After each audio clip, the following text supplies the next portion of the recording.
Okay, good afternoon, everybody. And before we begin the meeting, it's our custom to acknowledge that we are in the traditional territory of the Anishinaabe peoples in the Williams and Huron-Robinson Treaties area. We recognize the long history of First Nations and Métis peoples on this land and show respect to them today. We acknowledge our neighbors, the Wata Mohawks and the First Nations of Moose Deer, Shawniga, Wasauksing, Magnetawan, Henley Inlet, Nipissing, and the Dokies. As we're learning from our First Nation partners of the Wasauksing First Nation, I want to stress the importance of accepting our own responsibility to take care of Mother Earth, her plants, her animals, and our shared peoples. We look to each other and the elders of both nations as a source of inspiration, guidance, and the living memory of our communities. As settlers, we are grateful for the opportunity to meet here, and we thank all of the generations of people who've taken care of this land for thousands of years for us to enjoy. And I call this meeting to order and ask for an approval of the agenda. You've received an addendum which adds some information to item 5B for Doucette, an updated budget, draft budget discussion, which I don't believe has many changes versus the Saturday version. And also an item has been added by Councillor Collins to the closed meeting, which will become 14D when we get to it. So with that, can I have an approval of the agenda? Thank you. And is there any disclosure of pecuniary interest and general nature thereof? No, I see none. So we move on. I have a motion that the Council of the Corporation of the Township of Seguin does hereby adopt the minutes of the regular and closed session meetings of Council held November 20th, 2023 as circulated. Could I have a motion? Ken and Mario, all in favor? Thank you. And I have a motion that the Council of the Corporation of the Township of Seguin does hereby adjourn the regular meeting to hold a public meeting for the following matters. Zoning bylaw amendment application number R 2023-0012-F for White and zoning bylaw amendment application number R 2023-0024-F for Doucette. Could I have a motion to that effect? Gail and Ken. All in favor? You. Council will now hold public meetings for the proposed zoning bylaw amendment applications. In accordance with the Planning Act, Council will consider all matters placed before it prior to passing a zoning bylaw. Anyone wishing to receive notice of the passing of a zoning bylaw amendment and who has not submitted such a request in writing should provide your full name and address to the clerk. No one other than the prescribed persons may appeal an application under the provisions of the Planning Act. If they do not make oral submissions at a public meeting or make written submissions to the Council of the Corporation of the Township of Seguin prior to the decision of Council, then the Ontario Land Tribunal may dismiss the appeal. The purpose of zoning bylaw amendment application number R 2023-0012-F for White is to rezone the subject lands from the rural residential zone to rural zone. I now ask the clerk to state the method by which notice of the meeting was provided and the dates on which that notice was provided. Notice of the public meeting was provided by posting the property, posting on the Township of Seguin's website, and by regular mail on November 14th, 2023. Notice was therefore considered provided in accordance with the requirements of the Planning Act. Has the township received any correspondence with respect to this application? No correspondence has been received. Is there anyone present in person in the council chambers who wishes to speak in favor of or in opposition to this application? No. Nobody? Sure. Are you here for, would you like to speak to this? If so, you can move to the podium and just push the little button on the microphone so the light goes on. There. My name is Anthony White. I'm the owner of the subject property, and I'm here to answer any questions that you may have. Okay, thank you. Has anybody registered to speak to this application via electronic means? No one is registered to speak to this application by electronic participation. Does council have any questions of Mr. White? Councillor Bazinski. Thank you. It's more of a comment rather than a question. I did attend the property with Mr. White to have a look in general, and there's some things that council should be aware of, and that is that there's a railway right-of-way that goes around the property, and it's on a high berm, very high berm. And as well, there's the trail, the Rose Point Trail there, which is also on a berm. And there's also Osler Park Drive, which is on a berm. So in order for any runoff to hit Osler Lake, it would be next to impossible. That's just my comment. Thank you. Thank you very much. Any other questions from council? I see Brady's here to answer questions, but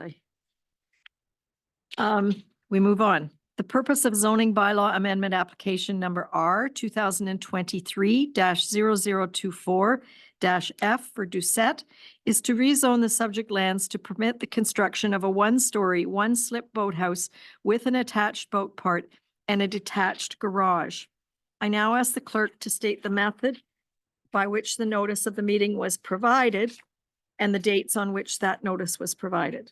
Notice of the public meeting was provided by posting the property, posting on the Township of Seguin's website, and by regular mail on November 10th, 2023. Notice was therefore considered to be provided in accordance with the requirements of the Planning Act. Has the township received any correspondence with respect to this application? No correspondence has been received. And is there anyone present in person in the council chambers who wishes to speak in favor of or in opposition to this application? Please, I guess, push the button again on the thing and identify yourself. I'm Don Doucette. I own the property. Okay. Same thing. I'll just answer any questions you may have. Has anybody registered to speak electronically? No one is registered to speak to this application via electronic participation. And does council have any questions of Mr. Doucette or Brady? I see online. Nope. Thank you. Okay. Council will now close the public meeting and reconvene. Now we move on for your, there's one more step for yours. So first, I have a motion that the public meeting held for the following matters is hereby closed and the regular meeting is hereby reconvened. So zoning bylaw amendment application number R 2023-0012-F for White and zoning bylaw amendment application number 2023-0024-F for Doucette. Could I have a motion to that effect? And all in favor? Okay, so this is a motion that bylaw number 2023-131, being a bylaw to amend Township of Zoning bylaw number 2006-125, property roll number 4903-030-005-04500, application number R 2023-0024-F for Doucette is hereby deemed to have been read a first, second, and third time and passed by council. Ken moves it and Mario seconds it. All in favor. And that is carried. So you have what you need, but there's paperwork will follow. Thank you. Council will now consider the following road allowance application. Shore Road Allowance application number RAS 2023-0013-F for Hawks on Salmon Lake, bylaw number 2023-122. Have any written objections been received to this application? No written objections have been received to this application. And I don't see anyone present in the council chambers to speak to this. Has anyone registered to speak to this application via electronic? No one has registered to speak to this application. I see Lauren online if there are any questions. Are there any questions? Counselor Bazinski. Just a comment that on the map showing the lake, there's a different lake name on there than Salmon Lake. Your worship, yes, sorry, I'm just noticing that now. So it should be Salmon Lake. The property is located at Birch Crescent. I just wanted to show you that I do read those things.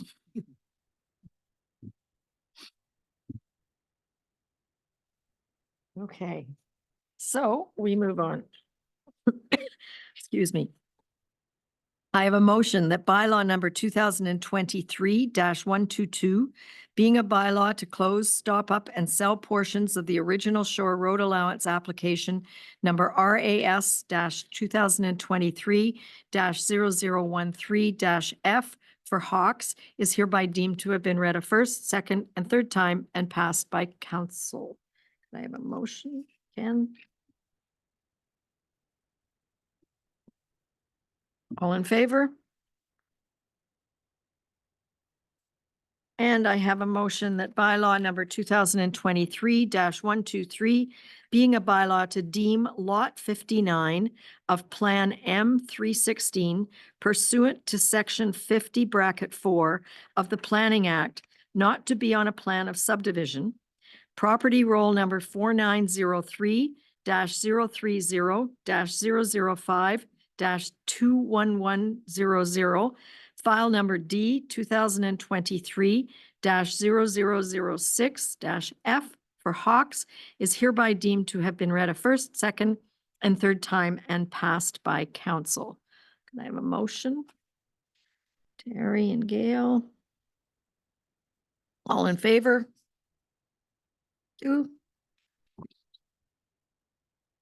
And I believe we now move into our delegations, and I believe Nadine is going to present via Zoom.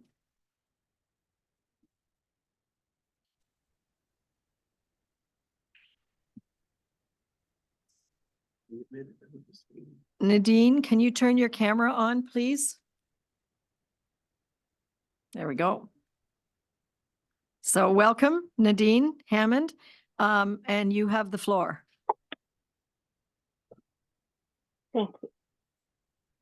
Do I need to share my screen? Yes.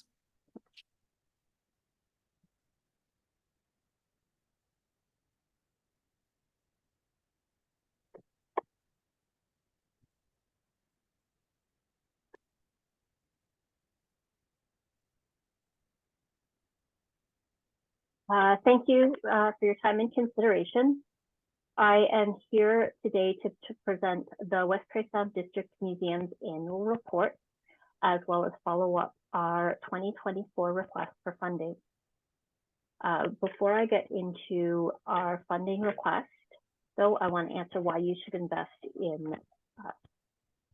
According to the OMA's 2014 museum profile, community museums support economic development, attracting not only visitors, but skilled workers, tourism growth, local education. Museums provide support to our schools, as well as provide a forum for continuous education, promotion of community pride, and provide programming and activities for community members. This list is not exhaustive, but it does highlight some of the most relevant contributions that we make to our community. Over the last year, we've demonstrated several of these points. We placed host to Science North traveling exhibition, Indigenous Ingenuity. Our back deck was refurbished and officially reopened this summer, and staff are looking for ways to make further use of it.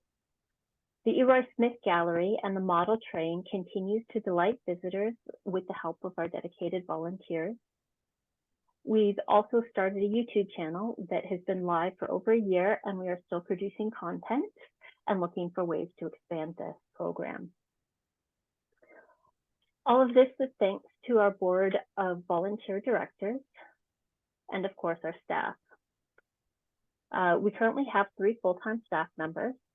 New to the team is a communications intern who will help with social media content, marketing, coordinating volunteers, and expanding our membership program. Just for interest's sake, she started about a month ago. Our collection supervisor is currently on leave, and our acting collection supervisor has stepped up to manage documenting new artifacts, archival donations, conduct research requests, which have doubled over the last year, as well as reincorporating artifacts from an external storage unit back into our collection. And then there's myself.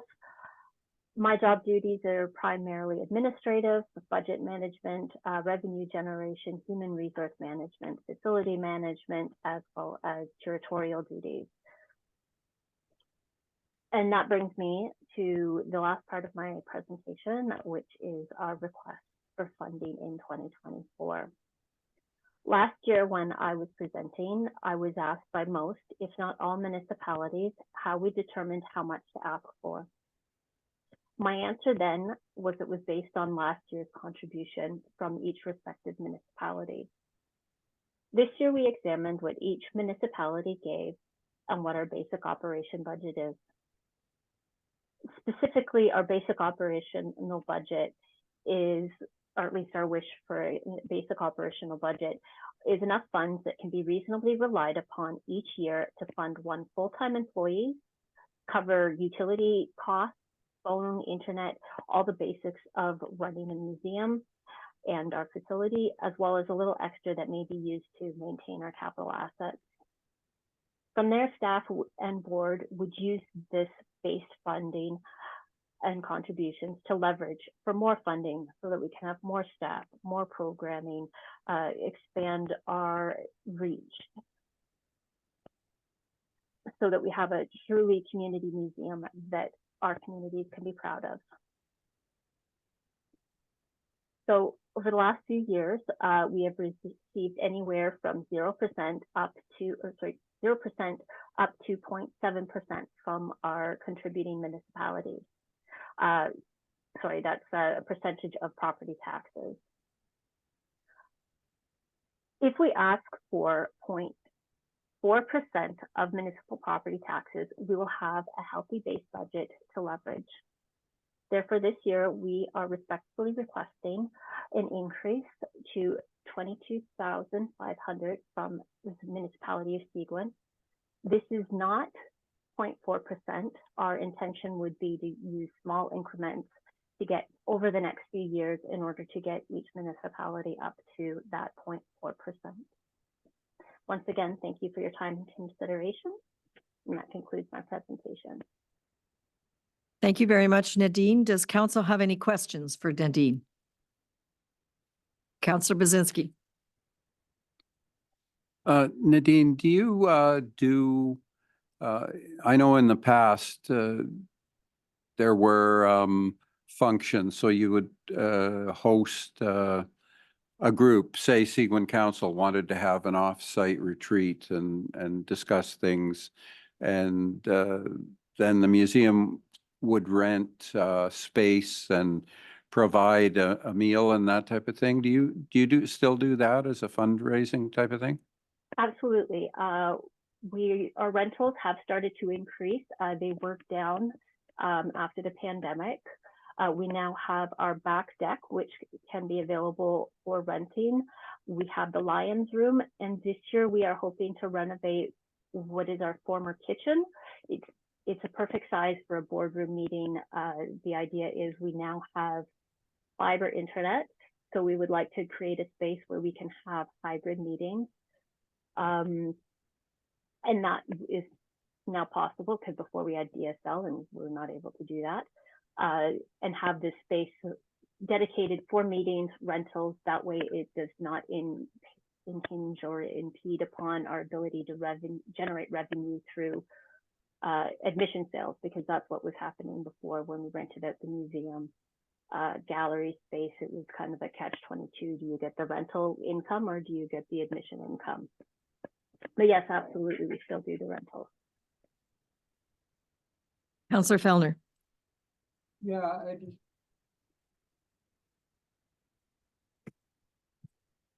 So, thank you, Nadine, for the presentation. So I just wanted to know where.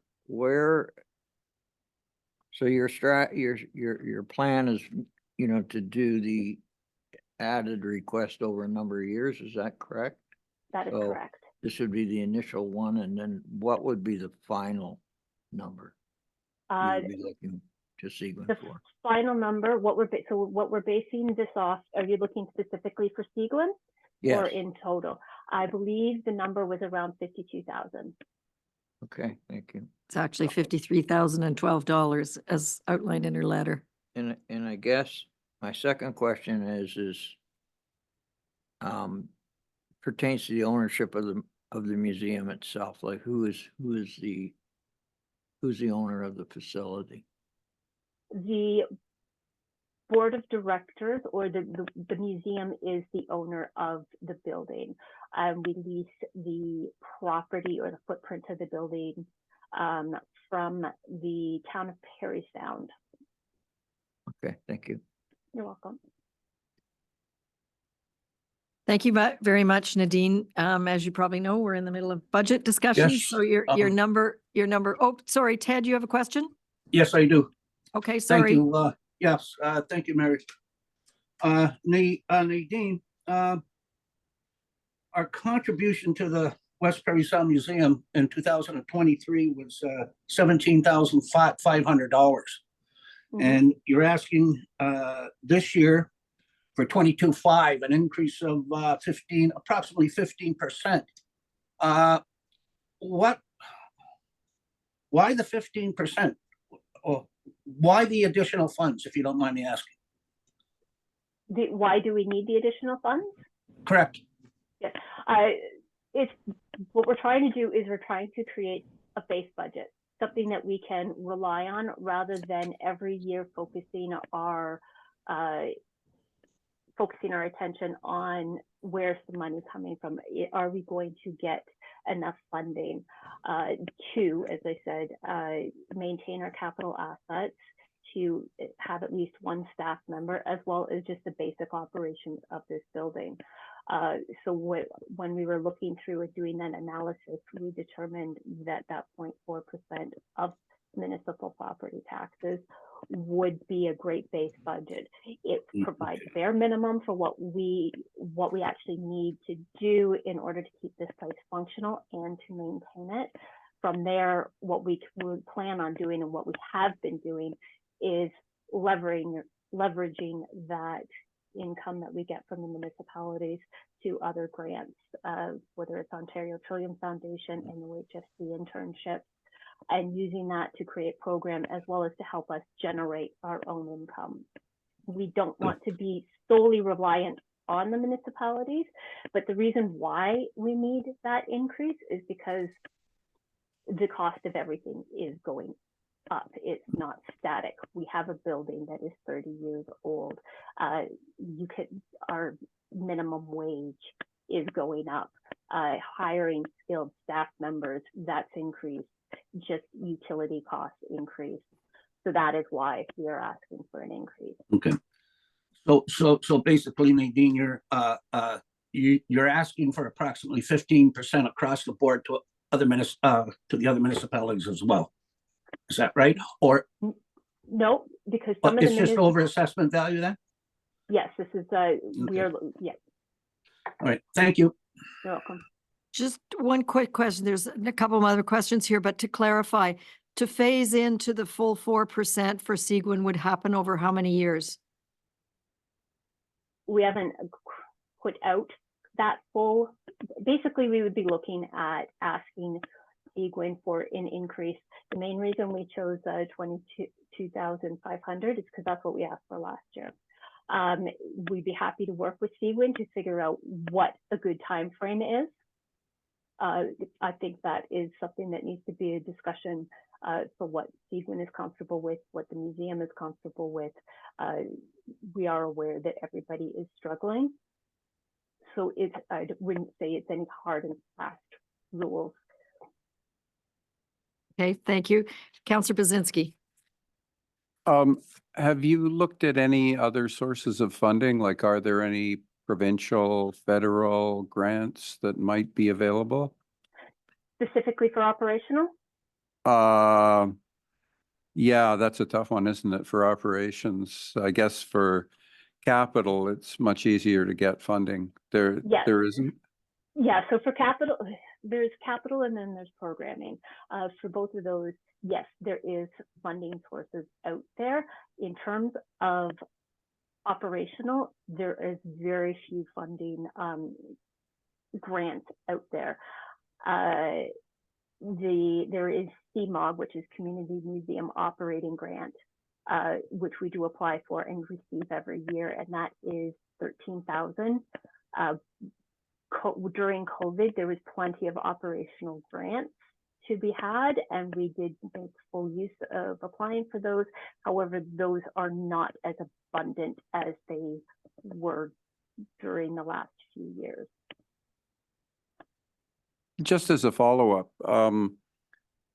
have you ever thought about talking with the Chamber of Commerce? Because to me, I think a lot of this is a marketing issue too, because you are a good resource. I've been to the museum, albeit not for a while, but I plan to go there soon with my kids and grandkids. But is there a way to market the museum? Like, have you thought about aspects like that to get more people coming in to visit? You know, like if cruise ships come into town, is there a way to market to them? Are there other ways? And maybe the chamber might have some ideas. I don't know. I'm just blue skying it. Yeah, absolutely. There is market. Like, it's how do we? I guess what I'm saying, marketing. Yes, we need to bring more people in. We need to attract more people. We have not been in touch with the chamber in. Sorry, I'm trying to think of the last time we partnered with the chamber, which I want to say was about 7 years ago. But all of that, keep in mind, getting the cruise ships up here. I did speak to the cruise ships. We did have a bus coming up here. We did not see that great of a return on investment from the cruise ships, but that's not saying we shouldn't try some more. But it does mean that there is a lot of human resources need to go into that. They do require a lot of time. It requires a lot of effort. And without staff, in order to do that, it's just not possible.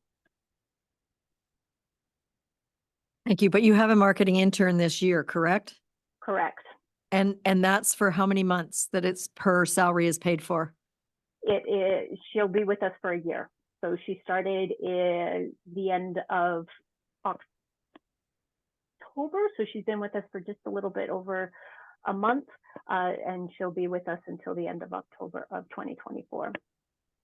Okay, so there may be some opportunity there. Absolutely. Okay. Thank you very much, Nadine. We will consider your request as part of our budget. Thank you so much. Thank you. So we move on to staff reports. And I have a motion that the Council of the Corporation of the Township of Seguin does hereby receive the staff reports as presented on the agenda and the addendum for the December 4th, 2023 meeting of council. And you have the list in your agenda. Could I have a motion? Harry and Greg. All in favor? You. And I have a motion that as per the recommendation of staff report number CS-FC-2023-005, Council of the Corporation of the Township of Seguin does hereby authorize and direct staff to commence the process to pursue the designation of Rosso Memorial Hall under Part 4 of the Ontario Heritage Act. Motion, Gail and Ken. And I see Dominique on screen to answer any questions. The staff report's pretty comprehensive. Does anybody have any questions for Dominique? Nope. All in favor? Go for it, Dominique. Thank you. And I have a little tiny report in front of me. Um, read the whole thing?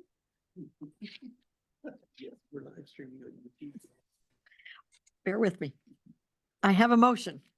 Whereas the Police Services Act 1990 was amended to include requirements for the Community Safety and Well-being Plan.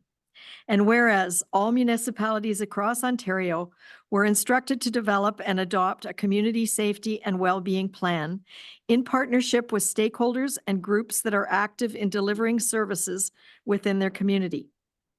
And whereas complex social problems cannot be addressed by police services alone, and that local service providers working in areas such as health, mental health, education, community service, social service, children's services, and youth services play an integral role.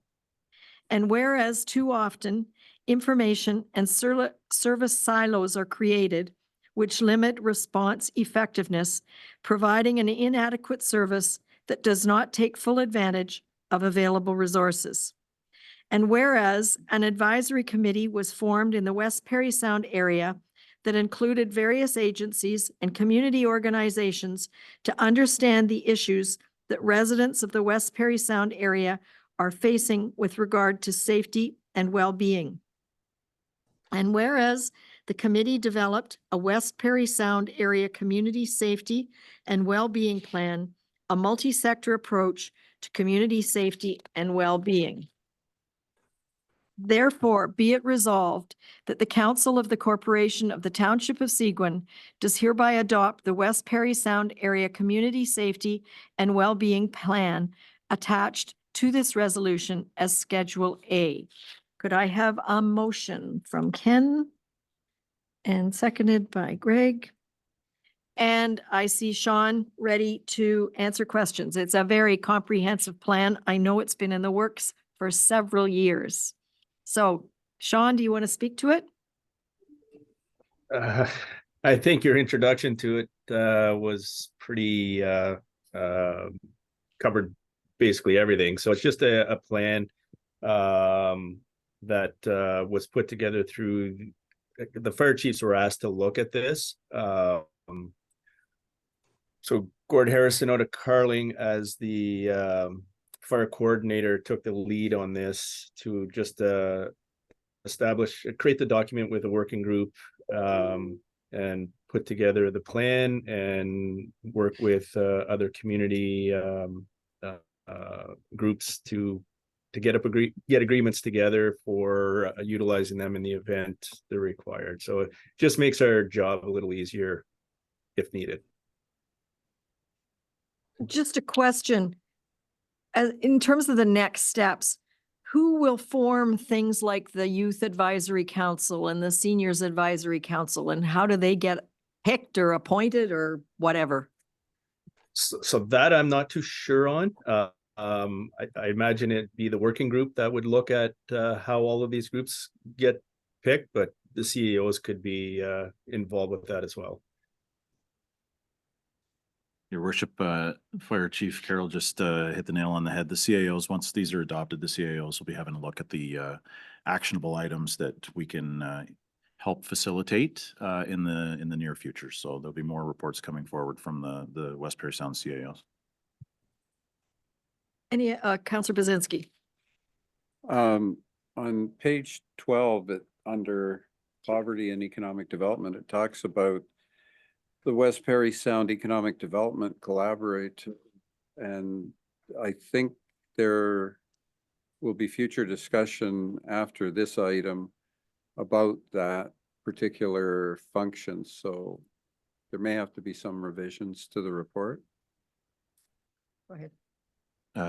It's a great point, Councillor Brzezinski, and like most plans, it'll be a living, breathing document that'll have to evolve over the years to come, and that is one of many points that are likely subject to discussion over the coming years. Obviously, that's one that's on the forefront here today. So we're certainly aware that there'll be changes, and we'll monitor and make the adjustments as we go. Thank you. Question? All in favor? Thank you, and thank you very much for bringing it forward again. I know it's been in the works for a while, and is a significant document if anybody wants to weigh it. And I have a motion that bylaw number 2023-117, being a bylaw to enter into an agreement with Mark and Teresa Wetzler related to an agreement under section 51, bracket 26 of the Planning Act, RSO, as amended, file number ARG 2023-006-F, is hereby deemed to have been read a first, second, and third time and passed by council. Could I have a motion? Greg and Ken. And I see Lauren on screen to answer any questions. This is the next step from basically last meeting. Does council have any questions? Nope. All in favor? Thank you very much, Lauren.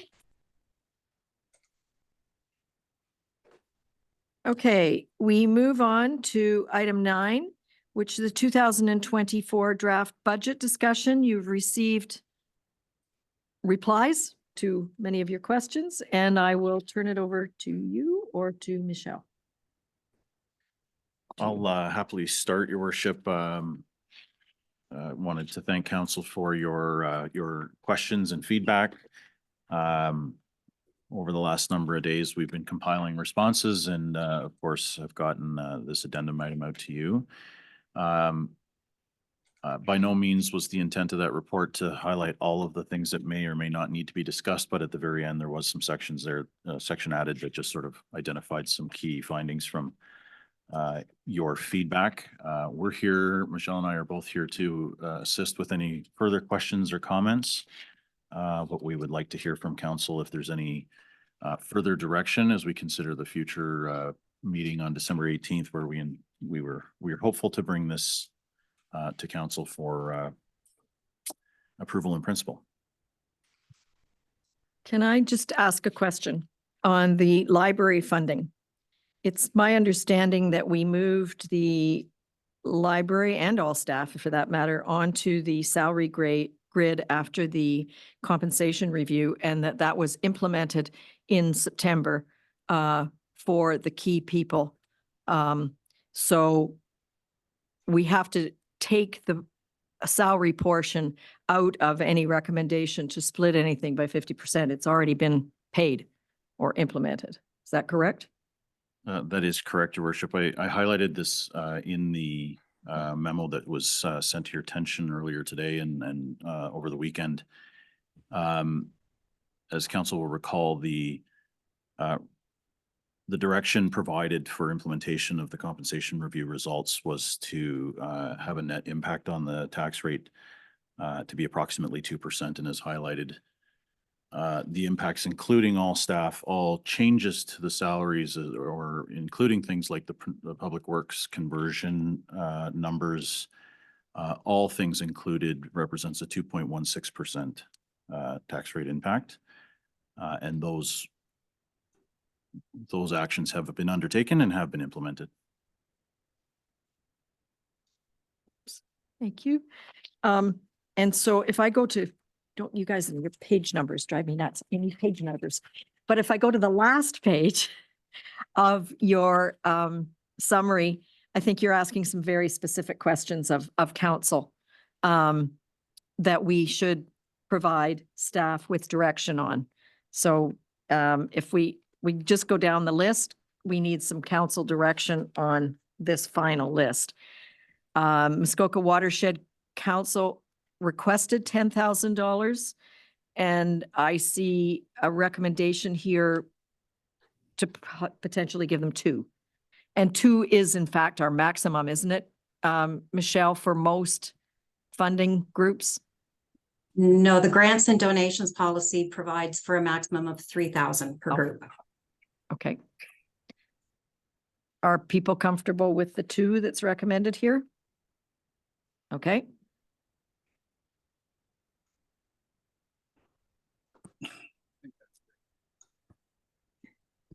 I think that's fair for the first step in you know, them coming to us, yeah. And we do have another organization that is covering the majority of the township that we also heavily fund. So I think we have to do what's fair and equitable for the residents as well as these organizations. Councillor Collins, you have your hand up. Yes, Mayor, what you were just saying prior to us getting into this part of the budget, so are you telling me that even though we have recommended the majority of council has recommended with the library a 50% increase? So are you telling me 100% has already been allocated to the library? No, the salary Oh. portion has been allocated, and I believe the remainder is 20 something, correct? So 16 something. So if you want So we're to, looking at 16,000, not the 160,000 or whatever that. that's correct. So, The salary has already been implemented and approved both by council and by the library board. so I guess we were all asleep when that happened. I don't think so, but I think it was very intentional. Councillor Bazinski.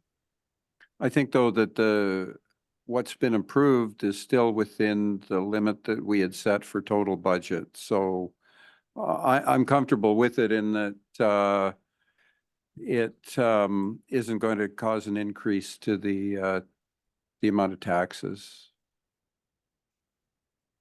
Q, it's within the it's 2.1, but in fact, we said 2, but then we, council, added Jason. So that's probably the 0.1 that got added.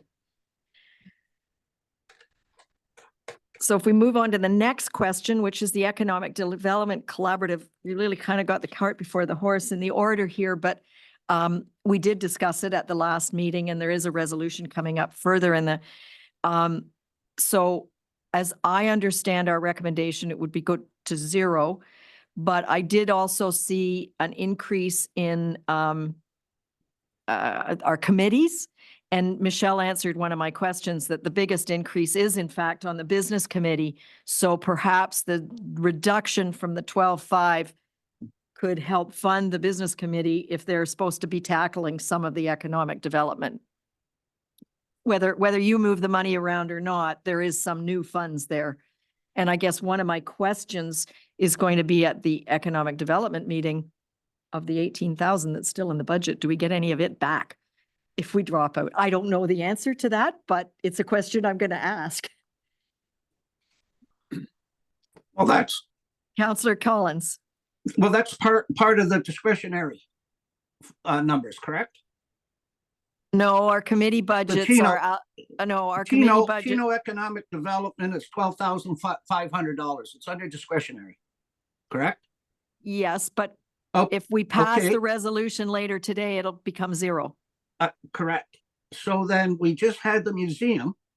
Last year we gave them 17.5, correct? Michelle?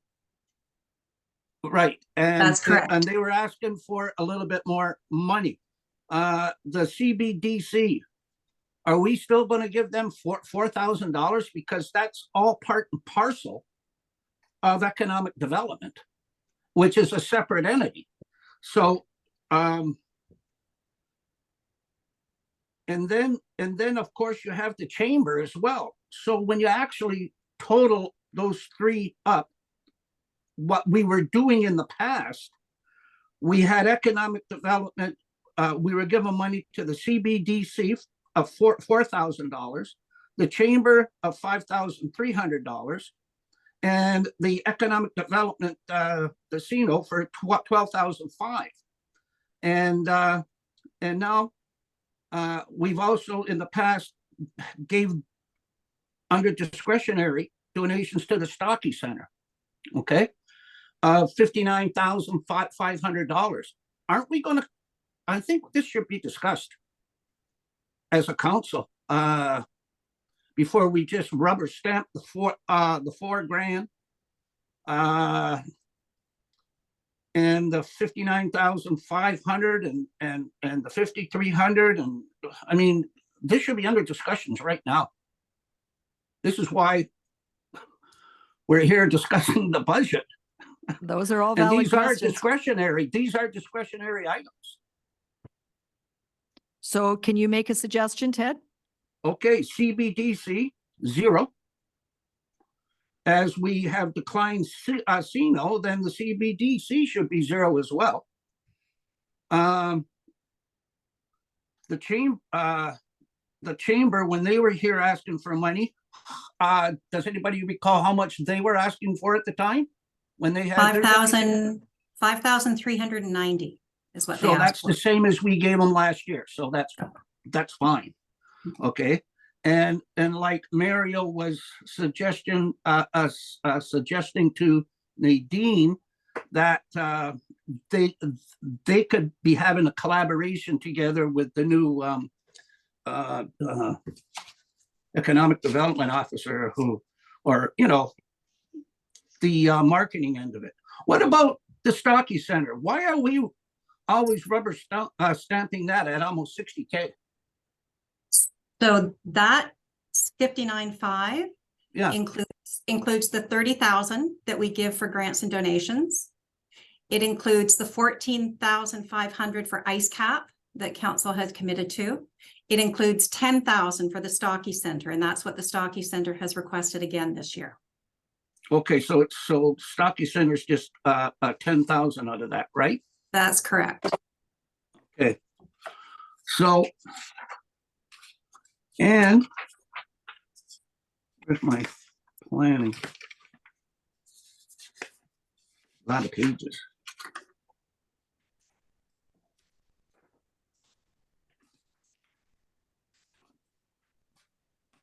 So then we come down to, okay, it's the same thing there.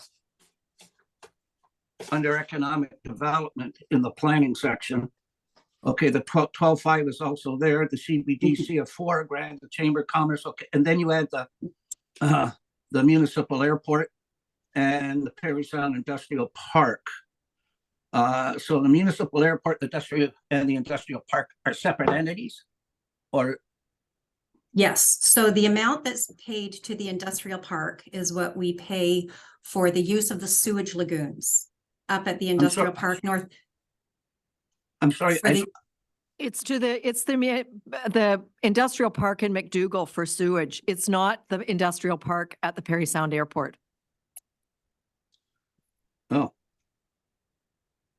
I didn't know that. Okay. Okay, and that was adding up to, so it's the same amount, 79. Okay, it's just short the $10,000 that we give to the Stocky Center. The 79,000. Yeah. Yes, it was just a little confusing, that's all. Because of it being on another page, these discretionary. So anyways, that's why, that was something that I wanted to talk about, was the CBDC. Why give them any money if we're not giving CINO? Because we've never even heard back from them. And or we take the $4,000 and give it to the West Perry Sound Museum. Okay, we've recorded your thoughts. I'm gonna, got several people that want to speak. Terry Fellner, Councillor Fellner first. Yeah, thank you, Mayor. So I'm afraid I can't really agree with Councillor Collins on this, the Community Business Development Corporation, because they provide a pretty valuable service to our local businesses in the form of arranging financing that can't be obtained, during normal methods. They've had a tremendously good track record, and they've lent a lot of money to Seguin businesses over the years. I think it's not appropriate to not continue with the funding. The rest of what Councillor Collins said I had a couple of questions in there, but he got them answered, and I'm fine with reducing the 12.5 to 0 as well, so. Thank you. Yes, I would endorse that CBDC does something that none of the municipalities can do. They are the bank of last resort for many, many businesses Okay. in the community. We can't loan money to them. And in fairness, if we take the 12.5 to 0, I'm hoping that more of a partnership with CBDC will help us really kick off economic development for Seguin. And I've actually spoken a little bit to Janice, who's the president there, saying, yeah, I'm on economic development, so I'll work with you. Next is Councillor Bazinski. Thank you. I wasn't aware that we partially funded the sewage treatment plant up in the industrial park north of Perry Sound. And what I'm wondering is, would it be possible maybe for our CFO to just prepare a little bit of history for us on all of these, basically they're shared services, I guess, is what you'd call them, like the history of it, because I know I don't know that much about it, and I'm sure other people on council don't either, but you know, why did we commit to it? What is the sort of the benefit to us and so on? I don't want to sound like Scrooge, although it's that time of the year. You know, just so that we have a little better understanding. And like what the mayor just talked about, I wasn't aware of it. So those would be helpful for council when we're having to make our decisions on the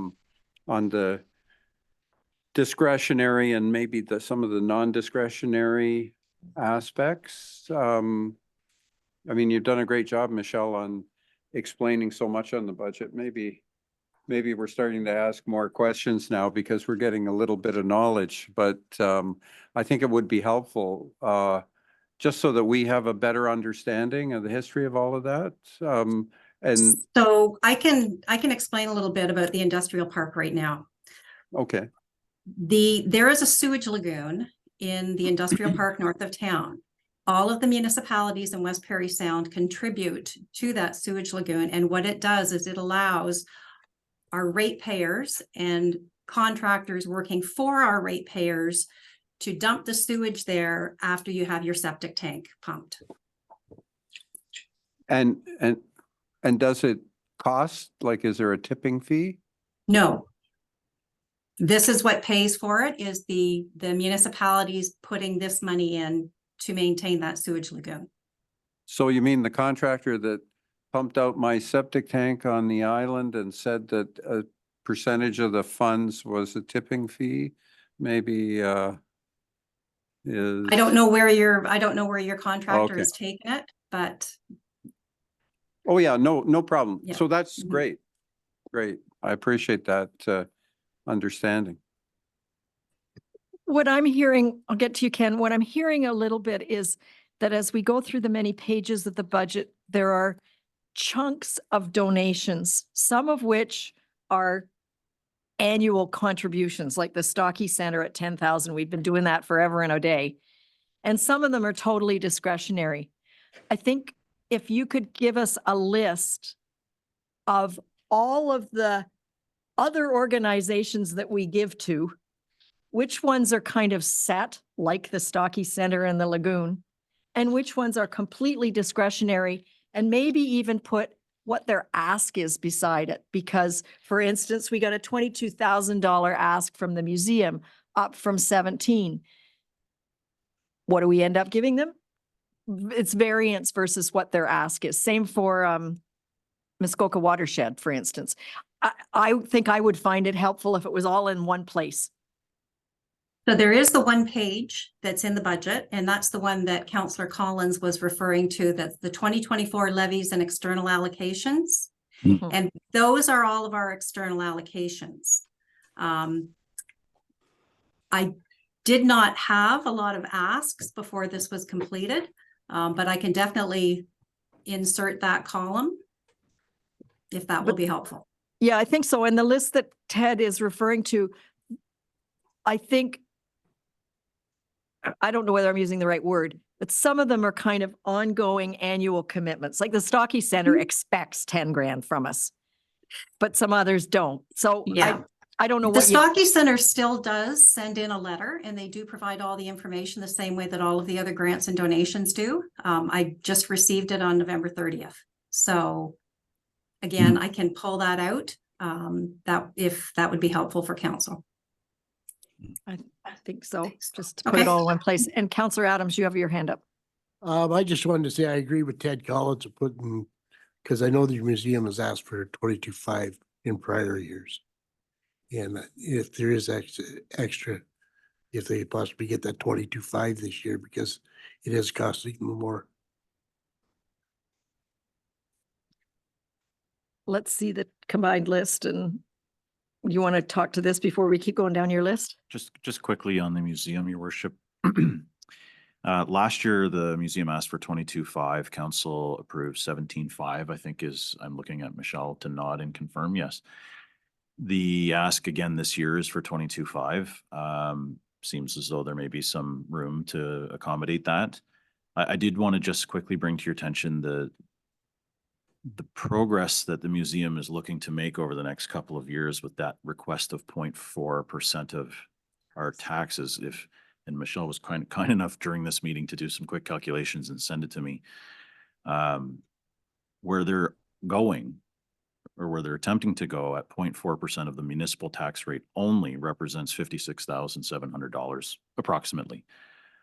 So this is the stepping stone. This is the first step they're going to take. We don't, your worship, you asked Nadine the question about how many years, and there wasn't a defined answer to that.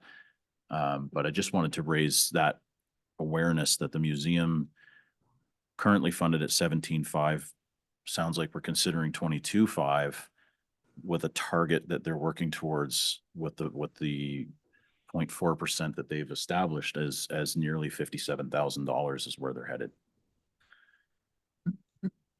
Counselor Bazinski. And when you tie it as a percentage of the tax rate, and as the tax rate goes up, so does 0.4% go up significantly. So I don't subscribe at all to trying to tie something to our municipal tax rate. They could have an ask and it might be more than what it is today, but I'm not, it's like a real estate commission, right? It's 5% on your property value. And if your property is worth 500,000 today, but it goes to 2 million, that's a significant difference. And I would not be accepting of that type of a tie-in. And I'll just quickly point out, Councillor Brzezinski, you're absolutely right. That number is based, thank you again to Michelle, based on today 2023's tax rate. So as rates climb, so does that number. Counselor Fellner, I think, or, okay, I didn't see your hand. Okay. You, Councillor Getty. Thank you, Councillor Feldner. It seems to me with the museum and it isn't just this year, last year, the year before, they really have an issue with sustainability. And I think the building's getting older and it's requiring more capital. I think from what I gathered in the presentation, the ownership of the building is, I'm not real sure. The town of Perry Sound obviously owns the land. I think if that's the way they need to go to make this sustainable, they need to look at a different model. Okay. Don't get me wrong, I think the museum's a great benefit to the area and a great can be even a better economic driver than it currently is, but it needs to be properly funded. But I think if they're looking for the municipalities to be the partners in the funding, then, you know, each of the municipalities needs to have an ownership in the facility, much the same as we're doing with the pool. That would be my thought anyhow. So. Thank you. Counselor Getty. No, I was just gonna say, I agree with Councillor Brzezinski in regards to the 4%, and I completely agree with what Councillor Fellner's saying as well. But I think that the sustainability of it, I'm comfortable. We already have the funding included in the budget process for not all of their requests, but for 17.5 of it. But we are taking some of that burden off of the budget process. So for this year, I'm comfortable with the $5,000 request, take it up to 22.5, just my opinion. And then but I do think I agree with Councillor Brzezinski. I think it's something that we're gonna have to revisit as we see where they go this year with their marketing intern that they're gonna have, and let's see what success they have, and then we can make a decision next year as we go forward. Thank you. Councillor Finson. I also agree that the 4% is not a good idea, but I was on the museum committee my last term. What I would like to see is more done at the museum. Like there's so much potential, but like not knowing how many years it's going to take, all of those things, it's a part of the running of the museum. And it's disturbing to me that they, like, the cruise ships come in, you could have high tea. High tea would make you a fortune. And we know when the cruise ships are coming in way ahead of time. That should be a done deal. I mean, I'm just thinking there's lots of things. It's beautiful. It's beautiful there. The back deck is stunning. I would love to, if I was on one of my cruises, going to high tea there would be fantastic. See the train, unbelievable, really beautiful. But those, I think that more needs to be shown, and the progress, not just more employees, but more being done. That's just my take on it if you're going to increase the amount that you give to the museum. I agree. And I guess whether we give them 17.5 or 22.5, I don't know whether it's a letter from me or a letter from staff, but I do think that we need to put the museum board on notice that we're not comfortable with their method of calculating this 4%, and that we would like to see a sustainability business plan that doesn't just demand or depend on handouts. Because most museums, while they may not be terribly profitable, they are self-sustaining with revenue, grants, whatever. And just, I'm prepared to write that kind of a letter to them with whatever grant we give them. But I think they need to know that as a council, the 4% is not, in our opinion, the way to calculate what we give them. And that we need to see a business plan that will have them being sustainable in, I don't know, 5 years, 10 years, 2 years. But I hear what Gail's saying. I mean, the train exhibit that's there is fantastic right now. To the best of my knowledge, none of the kids from Humphrey have been there. So, Councillor Brzezinski. And I think our representative, it's Ken, is it you that Yes. you're on? I think really that's what you need to indicate, that, you know, what I saw as that proposal is like a status quo proposal. It's really not going to get them anywhere. And even if they have more people, like, how are you going to manage those people? Like, it's the whole thing is, you know, I mean, if you were in Toronto, you know, the Royal Ontario Museum, and you can't compare them, but they have the Friends of the Museum, or you can have life memberships, or a whole pile. There's 101 different techniques you can use to generate money and interest. And that's what I was talking about in terms of marketing. They've got to market it because it is a great resource. It makes a lasting impression on you when you go. So, yeah.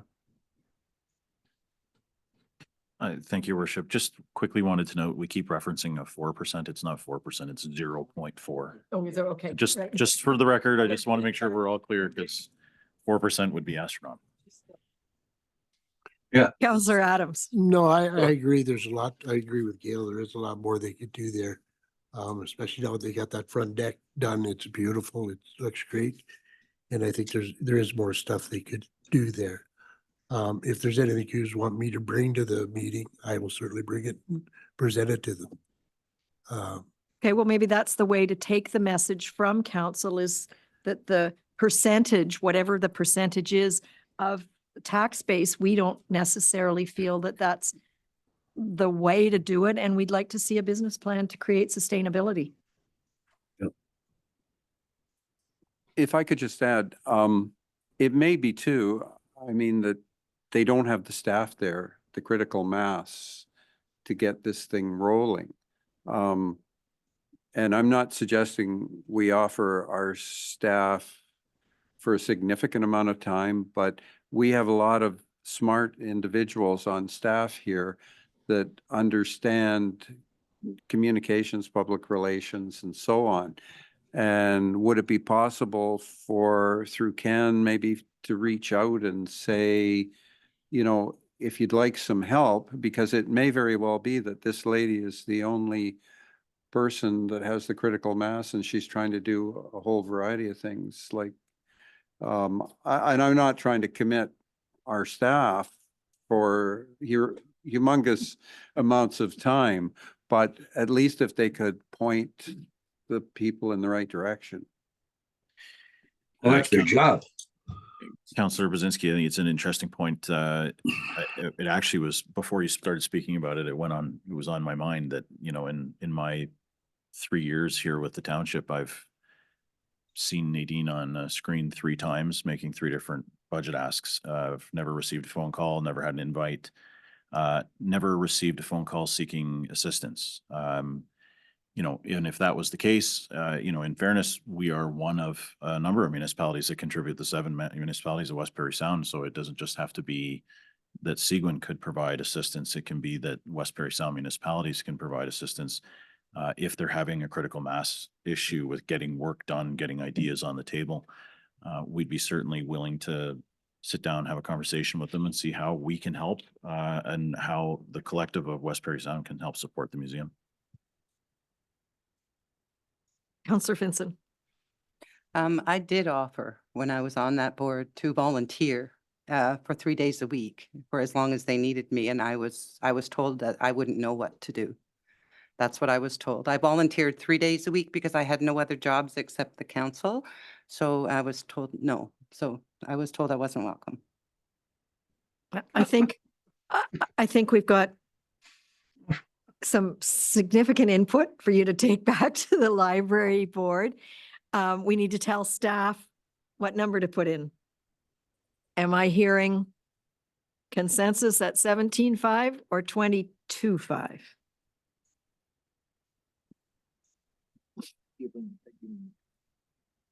Okay, I'm hearing 22.5, but we'd like a business plan before they make an ask next year. Why don't, Councillor Collins? I think we're putting the cart ahead of the horse. Simply, I didn't know any of this other stuff prior to Nadine coming on with her deputation, but they have to come back to us with a business plan first, I think, before we give them the 22.5. We'll give them the 17.5, what we give them last year, but show us how, you know, you're going to improve. Show us your business plan for 24, and then maybe we'll just give them that extra cash after we see something. After we see something, I don't want to throw all the money at them all at once now. Do you think that's the right thing to do? I tend to agree with you, but from a practicality point of view, we got to get a number into the budget. And the other piece is she did say what she was going to use that money for. It was for one more staff person. That's what she's doing. But I agree with you. I'd like to see a business plan, and I believe we've actually asked for it before. Yeah, that 0.04. That's, you know, thank God we're not even considering something like that, because of the District of Prairie Sound, we pay always at that 25% premium of everybody else because of our assessment value. So can I just see a show of hands? 17.5? 22.5. Okay. There you go. Staff input. Sorry, Councillor Brzezinski. sorry, just last point on it. Is it possible, Ken, for you to try to, you don't have to do it today, but to give us an idea, like there was the structure of the board, right? A representative from each municipality and a few at-large people. Are they the one and only decision makers, or is the staff, like, I just don't understand. It sounds like there's this lady, and she's sort of the chief cook and bottle washer, and is there anybody else, or? There's two other staff. But, okay, but like how, But they go by the, yeah, there is a board too. and there's the board. But so to try and get a business plan put together, will they be able to do Yeah, that? they could do that within the board.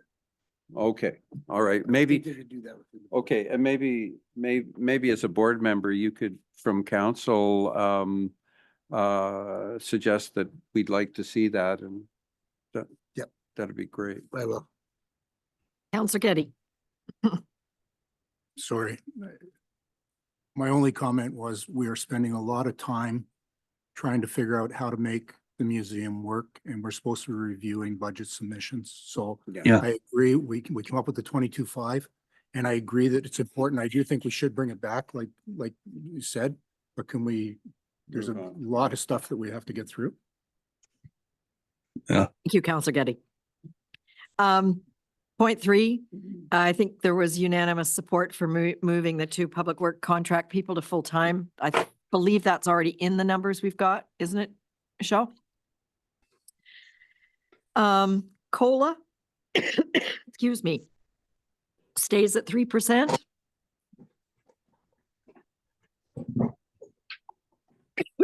Excuse me. Help me on the next one. I'd actually refer the next one to Councillor Fellner. In his comments, he had brought up the idea of a level of service discussion around waste management and the potential savings. So perhaps Councillor Fellner would be interested in speaking to his thoughts. Thank you, Mr. Inwood. When I was reviewing the budget, the one item I came on to, and I really didn't it's a pretty good sized number in waste management, is the HSW trucking number of $435,000. What my question was is, we have 2 transfer sites, the airport in Bon Echo, where we're taking, I think it's called Bon Echo, isn't it? No, not Brooks. My apologies. Where we're trucking uncompacted garbage, and the airport site was because there was, when we obtained the site and moved it, there was a plan for capital to put in another TransStore type of facility, and it was question, we didn't have a TransStore either, and whether it would hold enough garbage, and it sort of, so as an interim, the smaller bins were retired, the smaller truck, and they were just large bear-proof roll-off bins, and people just throw their garbage in there, and then it's picked up uncompacted. I have a suspicion that the transport numbers on these 2 sites would be fairly substantial. So that was my question, of that 435K.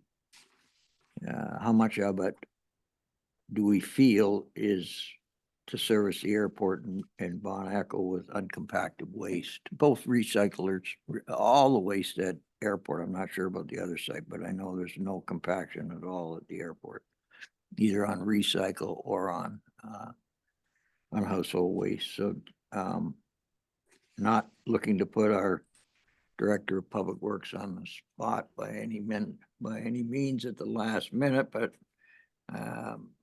perhaps he has a number.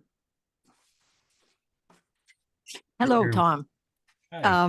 Do you have an answer rolling right off your tongue for Counselor Fellner on this one? Always do. Thank you for good question. So staff can certainly look into kind of the whole system. And just a couple of weeks ago, you adopted the waste strategy.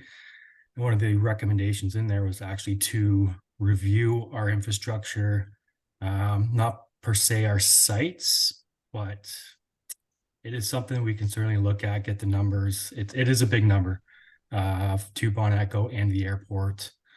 The airport obviously services the residents down the Lake Joe and the businesses down there. So there might be some collaboration.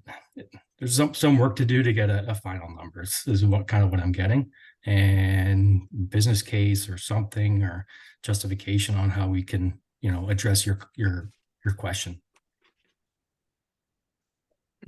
So, thank you, Tom, and with council's indulgence, this sounds like a true level of service discussion, and if it's council's desire to see us explore this in greater detail, I would ask that you refer that back to us and let us go do some analysis and do some work to be able to come back and say, yes, here, this is our recommended pathway forward, or here's a couple of different options on how to move forward. With respect to its impacts on the 2024 budget, I don't know that we're going to have that work done for you for the 18th of December as a target date, but certainly that isn't the final budget either. The final budget isn't established until Michelle gets all of her inputs in the first quarter of the year. And so it certainly isn't going to increase our costs. It would be a decrease, if anything. So perhaps if council's comfortable with that, referring that back to us, we could do some further exploration, and then there would, in fairness, even if we did make a fairly significant change in level of service around waste management, it wouldn't necessarily mean that we close the doors on day one. There would have to be a transition plan, and it may not actually have any immediate cost savings in 2024. But we may be able to realize those in 2025 in their fullest if there was, in fact, cost savings to be had. So we would be interested if councils wants us to pursue that further, just to have that referred back to us and let us go ahead and do some analysis and do some work. I'm comfortable with that. And sorry. Counselor Bazinski has his hand up first, please. Again, Jesus, Murphy, I can't tell. It's not his name, but I think that's all part of the waste management plan, to be honest, and I think it should go on regardless of budget considerations. And the presentation that was made in the report that came out for waste management was good, but I have some issues with, 2 or 3 of those 12 recommendations. And even when we were on, I said to the lady, the idea of energy from waste, we don't have the volumes, and she agreed, and so that should be stricken right out. And there were a couple of others, so I think that should be a more in-depth council discussion and review of that report. So I would agree. Bon Echo is the one over by Salmon Lake Road. Yeah. Oh boy. You know what? That's a tough one. It's a tough one, and to talk about reducing level of service, that kind of contradicts our whole idea of providing superior service. But anyway, we can talk about that at a future time. okay, I've got a couple people, Terry and Councillor Collins, but we have a recommendation from our CAO that we send it back to staff for the proper analysis. But go ahead, Terry. So just to be clear, what I was asking for and what I'm what I'm asking staff to look at is not to outright close either of these transfers sites long-term. They're part of the existing system. I'm simply asking, if the trucking costs are exorbitant, would we not be better off to idle them till we came up with a constructive plan to compact the garbage and ship out of there? Okay. We're not really decreasing the level of service. We might be decreasing the level of convenience, right? Over the short term, I'm I'm not suggesting that we take our 10 sites and reduce them to 4 or any of this, but it just seems to me that that's something that could be looked at and should be looked at. And, you know, if there's a pickup in 2024 down the road, well, that'd be a good thing. Thank you. Councillor Collins. And if we need numbers now, just stick with the 2023 budget numbers.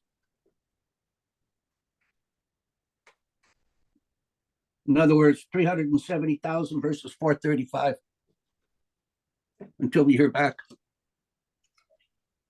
Well, we'll leave that to Michelle once we know the actuals right through December. Because I think the numbers that we've got are just through October, aren't they, Michelle? Yeah, so we need to be careful what we're putting in for 24. But I think the thorough staff analysis of these two is worth a good look. And we send it back through our CAO to Tom and his team. Next on the list was the capital levy for asset management with 3 options, 0, 1%, and 1.5. I believe in the numbers we got Saturday, there's a 1 in there. Isn't there? No, there's nothing. The draft budget that's in front of council today with the inclusion of the library stuff that we've just finished talking about sits at and I'll look to Michelle just to confirm, but it's just north of 3.5. I think it was 3.56% that is non-inclusive of any asset management capital levy. As you'll recall from the finance committee, their recommendation, which I think council endorsed, was to have a budget brought in at less, below 4% or below, plus the addition of an asset management or a capital levy. So at 3.5% plus or minus a few dollars, the addition of a 1% capital levy would take you to 4.5. Obviously, there's a little bit of work based on the discussion we're having this evening and how and where that shakes out. We're happy to present back to council when we come on the 18th. But if council has a very distinct desire to see one of those options or others with respect to a capital levy, we're here to listen and work towards presenting those numbers to you when we bring back the final budget. Yeah. I guess I would like to see a levy if we can possibly get it in very, very close to 4. We have to start addressing our long-term capital deficit. And that's one way, not only to build up some money, but to send a clear message to our taxpayers that they need to start contributing to the future of asset management, in my opinion. Councillor Collins.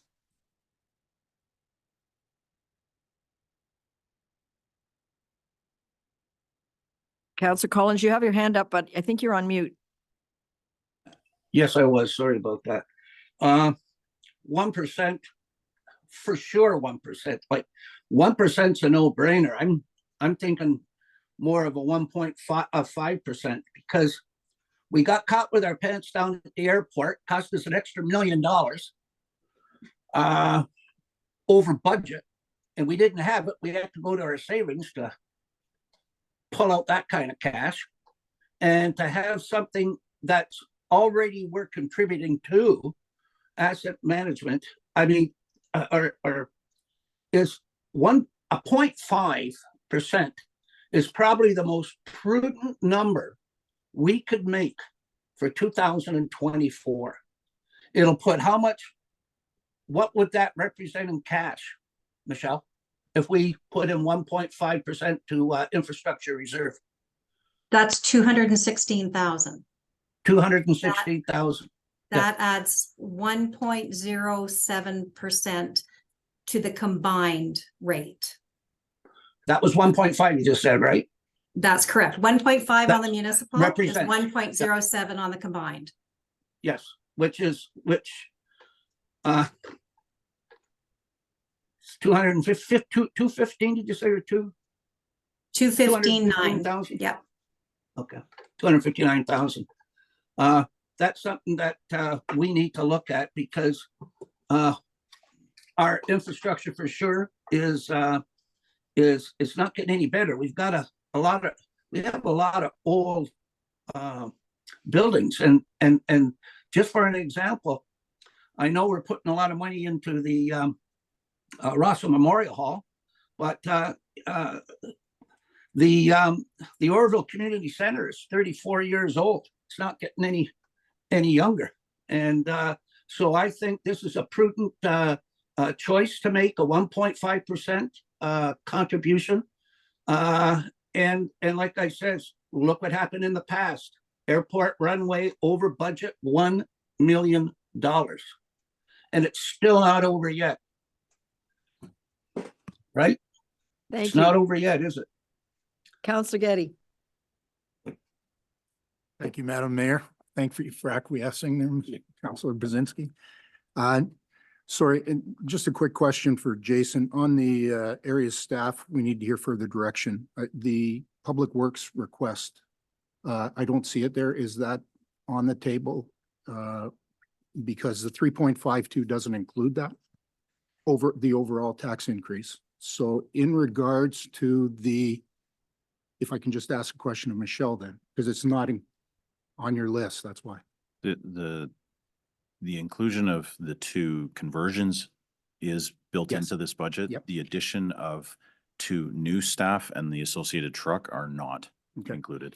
So if our overall is 3.52, and this is a question for Michelle, what would our overall be if we took all of that Public Works request? I know that it's in the draft that came out on Saturday. It has what it is for the municipal, but I'm just looking what it would target, what it would do to the overall. If you want to add 2 full-time staff for the entire year, and this doesn't include a truck, it would add 0.85 to the combined rate. Okay, so if the original request was for 2 starting in July, so we would be It would be 4.2. 0.42, that's correct. 0.42, which would take Yeah. us up just under 4, close to 4. Then if we went, as opposed to looking at the municipal rate, if we went for an overall rate of increase for an infrastructure reserve that took us to a 5 overall, what would that 1 point a little bit take us to in infrastructure reserves? So let me just make sure I understand where we're going here. So we started with a 2.96. We've adjusted the library. We're at 3.52.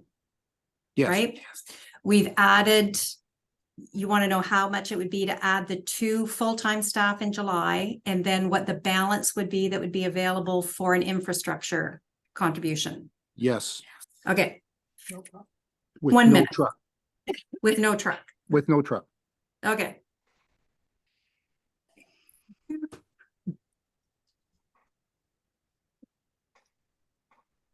So that would take us, that would leave us with a 1.06 points room in the combined total, which is a 1.5% infrastructure contribution. Okay.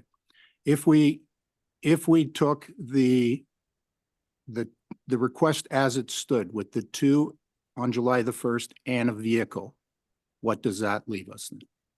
The vehicle comes through the capital. So I would have to run it through the capital model because all of our capital funding comes through the reserves. So I'd have to run it through the model and see if we'd have to add anything to the reserves in order to fund that 125. Okay.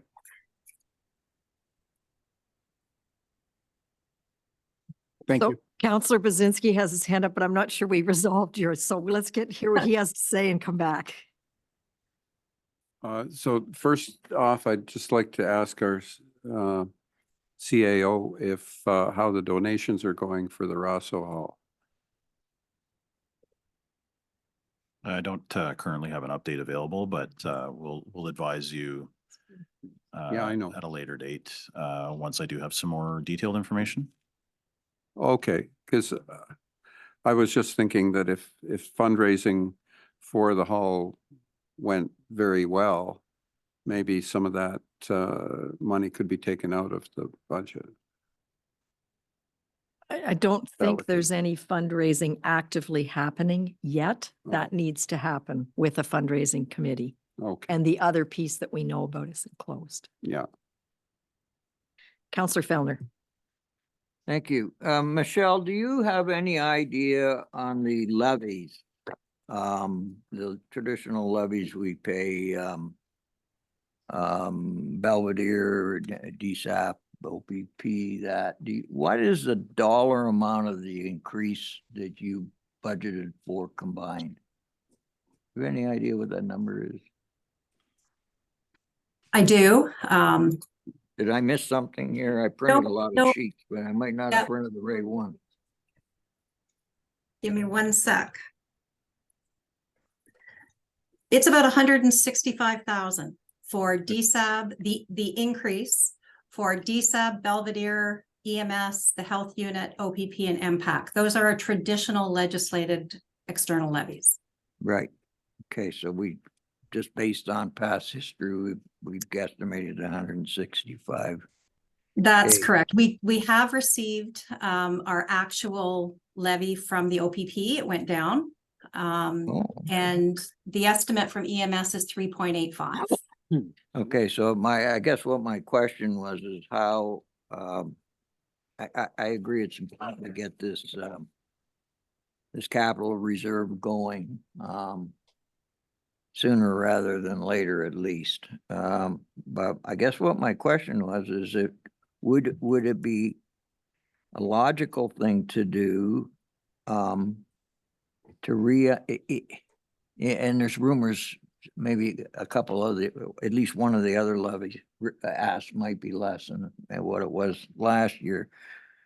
So if that was the case, would it be a reasonable strategy to, since we budgeted for that increase anyhow in this, those increases are reflected in this draft budget, if in fact we end up in a better position to take those funds and reallocate the savings if we have them into the new capital reserve for, you see where I'm not explaining it very well, I apologize. Well, no, I was thinking about going into the, capital reserve fund for infrastructure.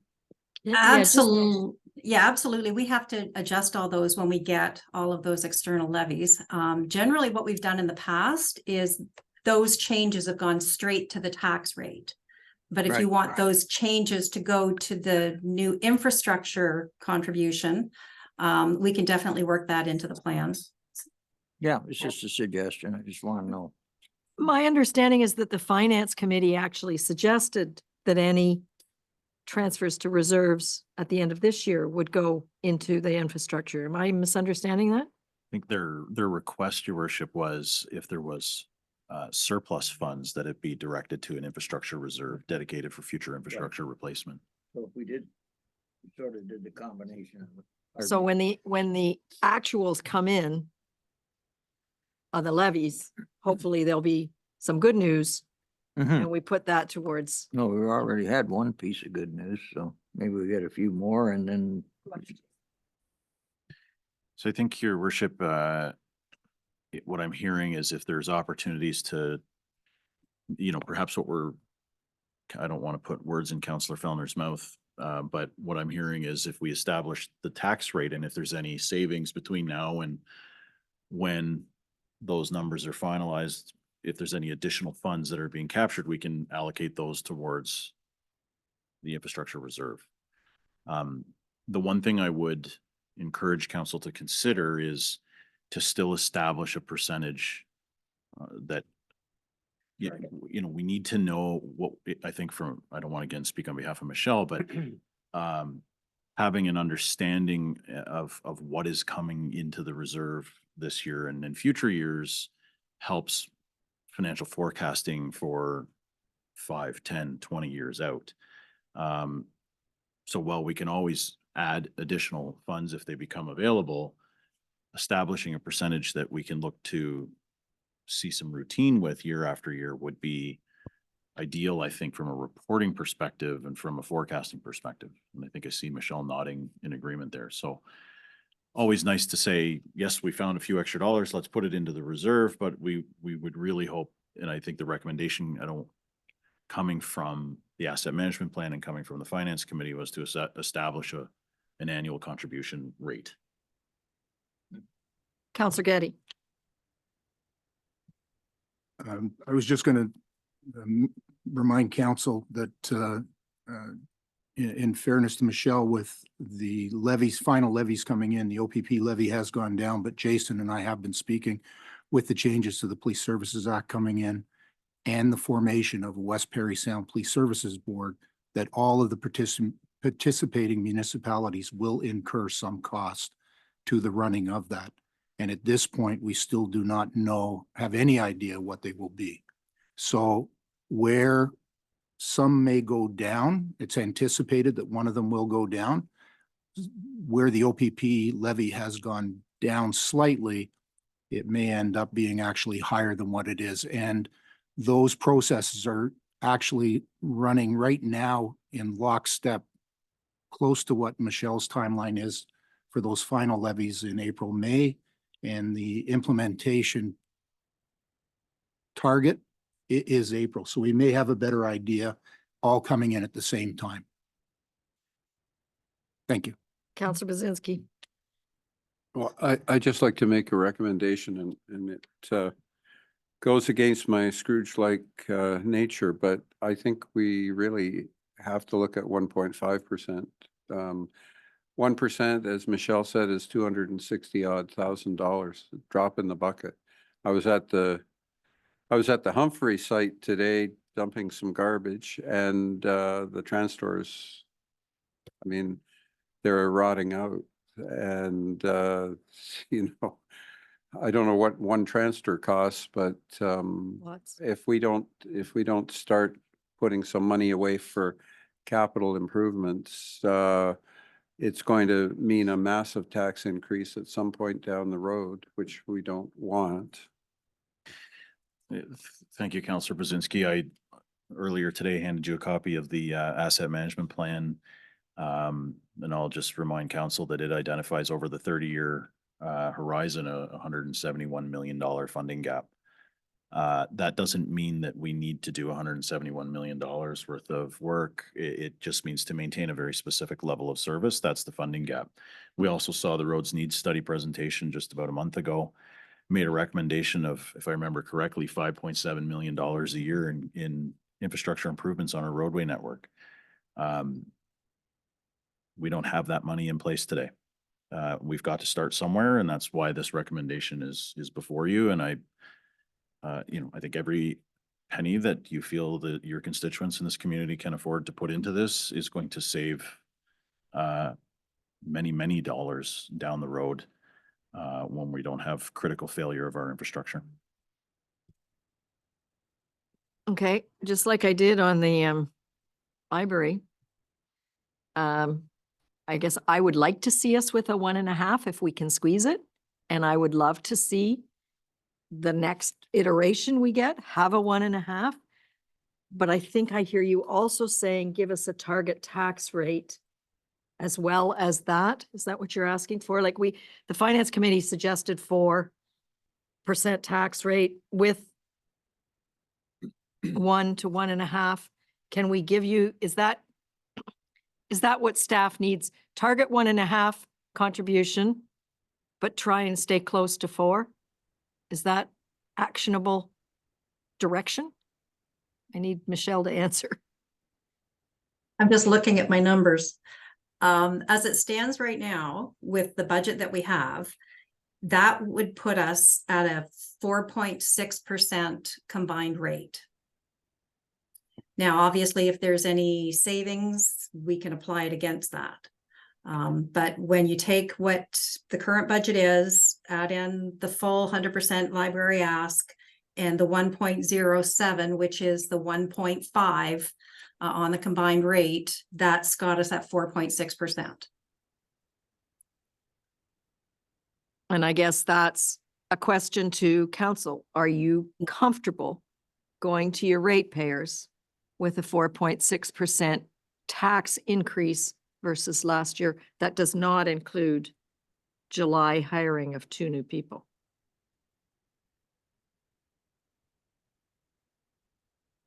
Are people comfortable with 4.6? It may come down with levies and all Mhm. kinds of other things happen and actuals and all that kind of stuff.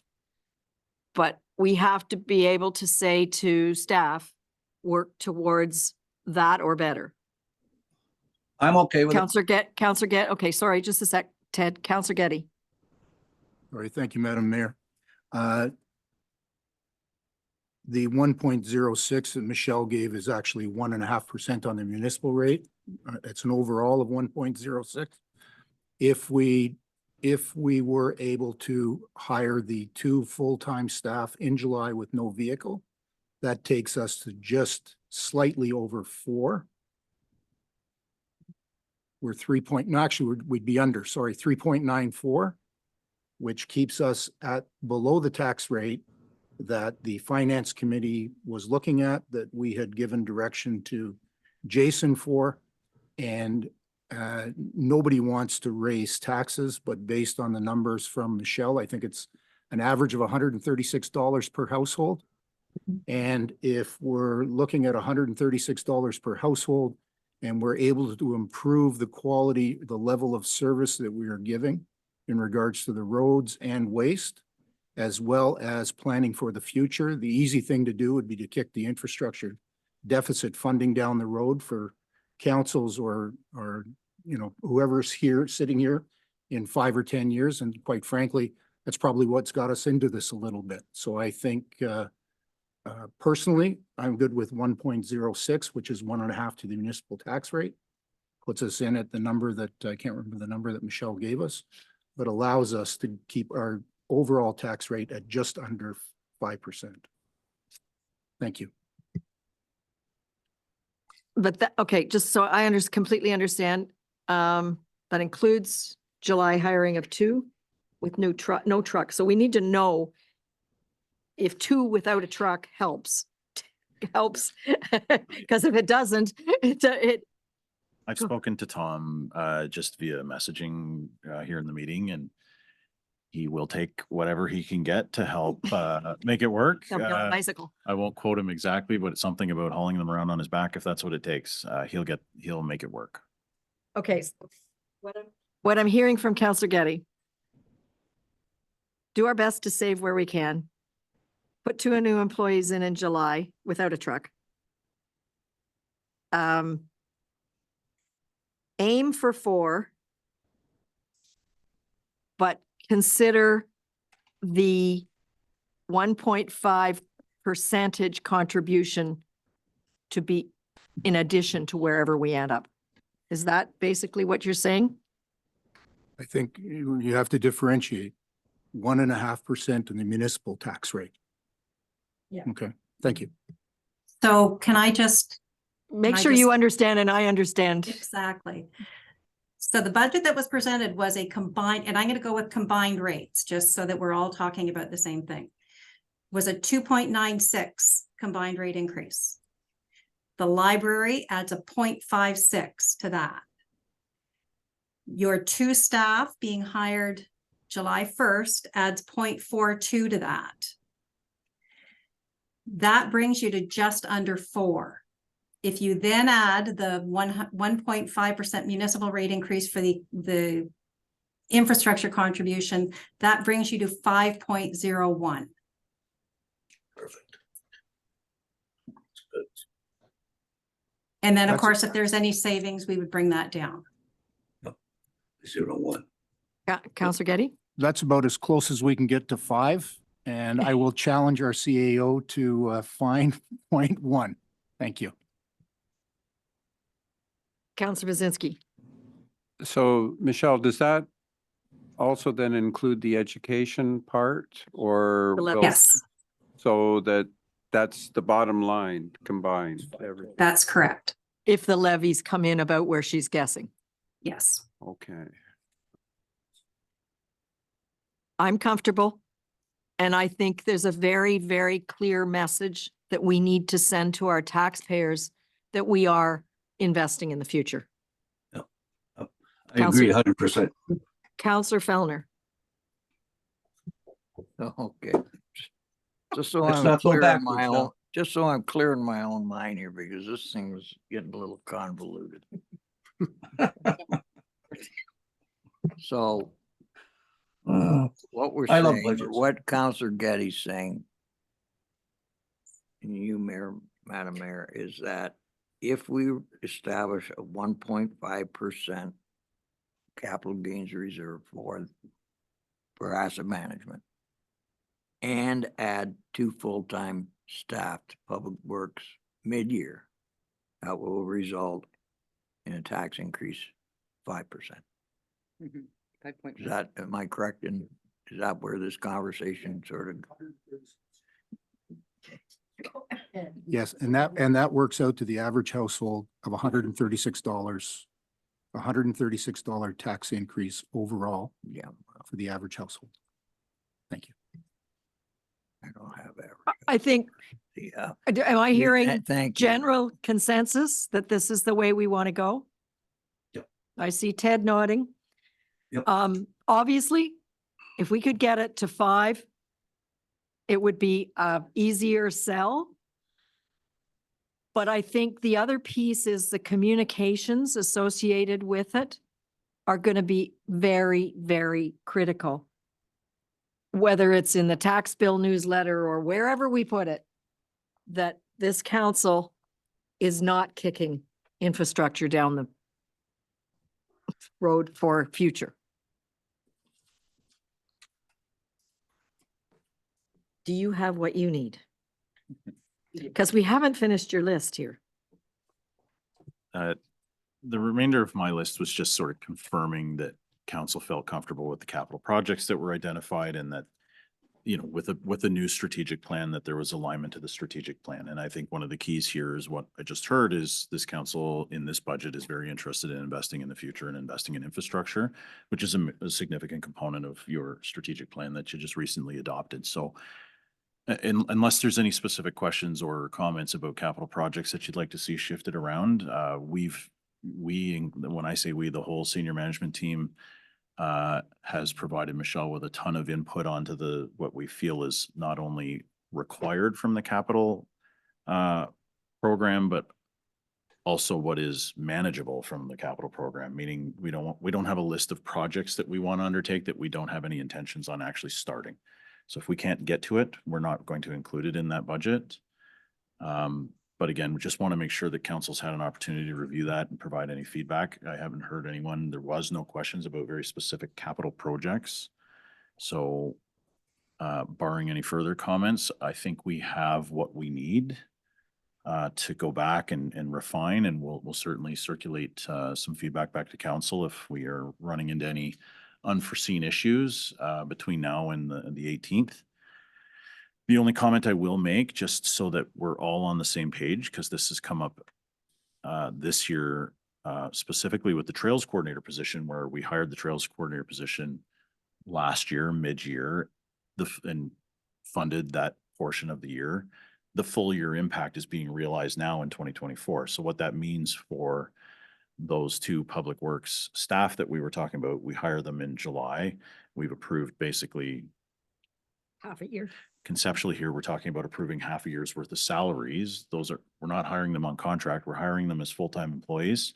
They'll go on to the full-time payroll. You're making an $85,000 commitment to 2025 when you do that. And I just want to make sure that that is clear, because we did that with the Trails Coordinator position last year, and it was a subject of many of your comments and concerns through this budget process, that that position's here. He's here. He's full-time. He works year-round, and in 2024, we pay the balance. In this case, in 2025, we would pay the balance, and that balance would be an additional $85,000 on that. Good question. I have a question. Counselor Collins? Yes, Jason, so this Trails Coordinator, what's he do in the winter?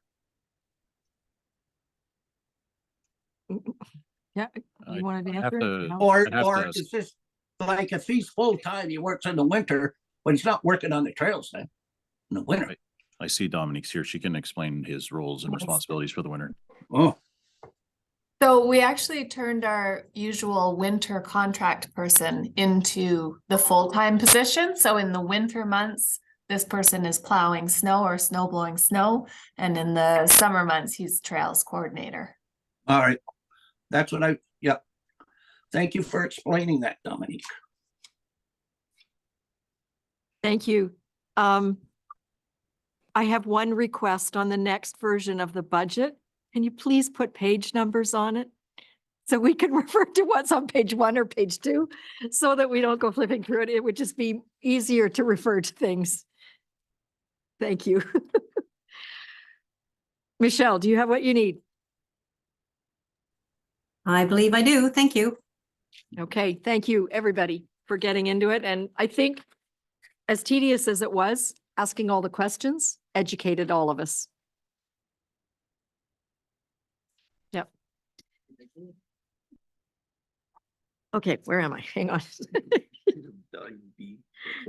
9B. And this is a follow-up from our discussion last council meeting. And this is the resolution to take us out of the economic collaborative. So I have a motion, whereas the West Perry Sound Economic Development Collaborative was established in 2017 by the 7 West Perry Sound municipalities to drive collaborative economic development in the area. And whereas since its inception, the West Perry Sound Economic Development Collaborative has been fortunate to have been predominantly funded through FedNor's CNO program. And whereas the funding extended to the collaborative came to an end in November 2023. Now therefore be it resolved that due to the end of the FedNor funding, Council of the Corporation of the Township of Seguin does hereby discontinue its involvement in the West Perry Sound Economic Development Collaborative.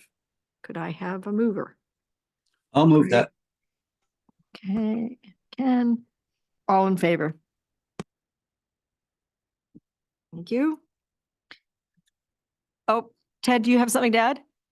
You got your hand up. Oh, now you're muted. Yeah. No, that's fine, Mayor. Thanks. Okay, thank you. I have motion.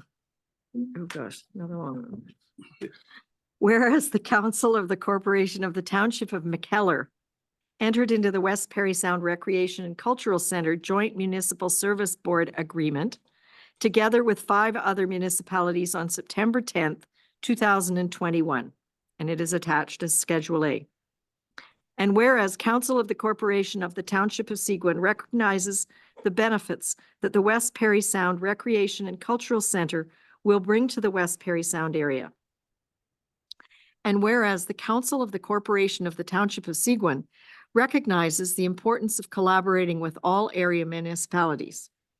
And whereas Council of the Corporation of the Township of Seguin has been and remains fully committed to this project.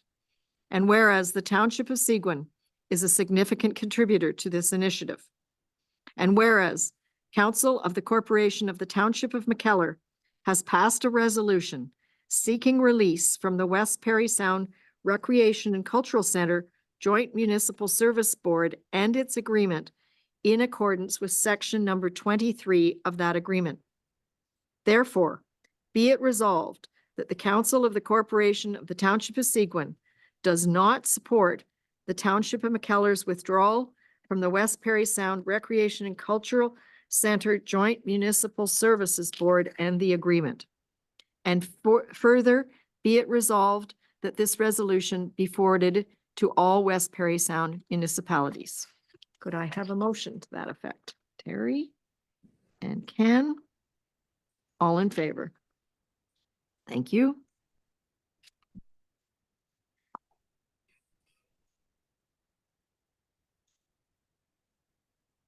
I have a motion that the Council of the Corporation of the Township of Seguin does hereby appoint Councillor Greg Getty as the council representative on the Township Seguin Committee of Adjustment for the 2024 term. This is renewing his appointment. Could I have a motion to that effect? Gail and Terry. All in favor? We move right along here. And I have a motion that pursuant to the Municipal Act of 2001, SO 2001, C25, as amended, the Corporation of the Township of Seguin bylaw number 98-3, the Council of the Corporation of the Township of Seguin does hereby declare the following properties surplus to its needs and intends to sell. Concession 1, Part Lot 34, former Township of Christie, now the Township of Seguin, Plan PSR-2153, Parts 3, 4, 7, 15, 17, and 19. And that refers to the Elsasser Road project. Could I have a motion to that effect? Councillor Bazinski. Can, all in favor? Thank you.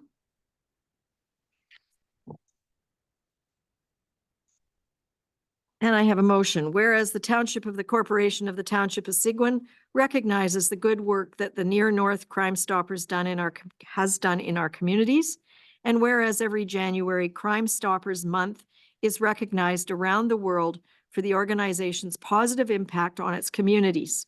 Now therefore be it resolved that the Council of the Corporation of the Township of Seguin does hereby declare January 2024 as Crime Stoppers Month. Could I have a motion to this effect? All in favor? Thank you. And I have a motion that bylaw number 2023-132, being a bylaw to provide for a 2024 interim tax levy, to provide for the payment of taxes, and to provide for penalty and interest of 1.25% per month, is hereby deemed to have been read a first, second, and third time and passed by council. Moved by Gail, seconded by Ken. All in favor?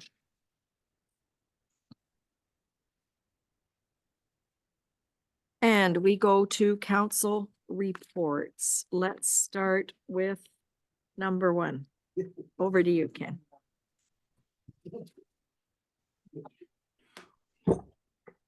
Thank you. December the 23rd, I was supposed to attend a Oops, sorry. Westbury Sound Museum meeting, but it was canceled because we didn't have enough for a quorum. So on the 23rd, I attended the meeting for the turkey dinner in Orville. December the 25th, I attended Santa Claus Parade in Perry Sound. Once again, the float looked great. And I also want to apologize to this Seguin's Pioneer United Church for not attending their Remembrance Day event on November 5th. I put the wrong date on my calendar. I called Daddy Shoebottom and apologized for my mistake. Thank you. Thank you. Thank you. And Councillor Bazinski. Yeah, it was a relatively quiet time for me. I was scheduled to go to the Biosphere event, but unfortunately due to a death of an extended family member, I wasn't able to do that. So really, there wasn't too much other than that on the agenda. Councillor Getty. Thank you, Madam Mayor. On the 22nd November, I attended online the Safe Quiet Lakes annual meeting. On the 28th of November, the mayor and myself attended at West Perry Sound Community Sports Services presentation up in Point of Barrel. We made some excellent contacts and we'll be continuing with that. I'm sure the mayor will speak about where we're going with that. Thank you. Councillor Fellner. Thank you, Mayor. I as well would like to apologize to the folks in Fall Lake because I had agreed to go to the Remembrance Day service and then discovered I wasn't going to be here. So my apologies. Since the last meeting, I've had one meeting. I feel like I needed dinner. I had one meeting in Orville in regards to the turkey dinner with the staff, volunteers. The event is going along as it should and will will take place this Saturday. Wanted to quell any concerns. There were some concerns out of the community that this dinner was being funded out of their tax dollars, and I can assure them that they're not, that this dinner is being funded out of donations made anonymously. As well, we had a park-to-park meeting last week. CAO Inwood attended to update the group as to the progress with the MNRF. Was gratefully appreciated. I gave a synopsis of what we were able to achieve on the trail this year, which with the addition of Matt, the trails coordinator, is just astounding what he's been able to accomplish, and the value that we receive for his efforts are just compared. We started working out cost per kilometer of trail, what we paid prior to Matt and what we're paying after Matt. And it's astounding, right? I think so. Hats off to him and Dominique and Ken and Tom, because they've every time we've needed some help, they've jumped right in and helped. It doesn't matter whether it was with flooding or what have you. It's been great. So look out 2024. I mean, Orville and beyond is that's where we're going now, and we should be to the east end of the township in a year, maybe 2 years at the most. So that's it for me. I want to say thank you because I'm getting compliments on it and I had nothing to do with it. But people are noticing that the trail's in good condition. Ted, you're next.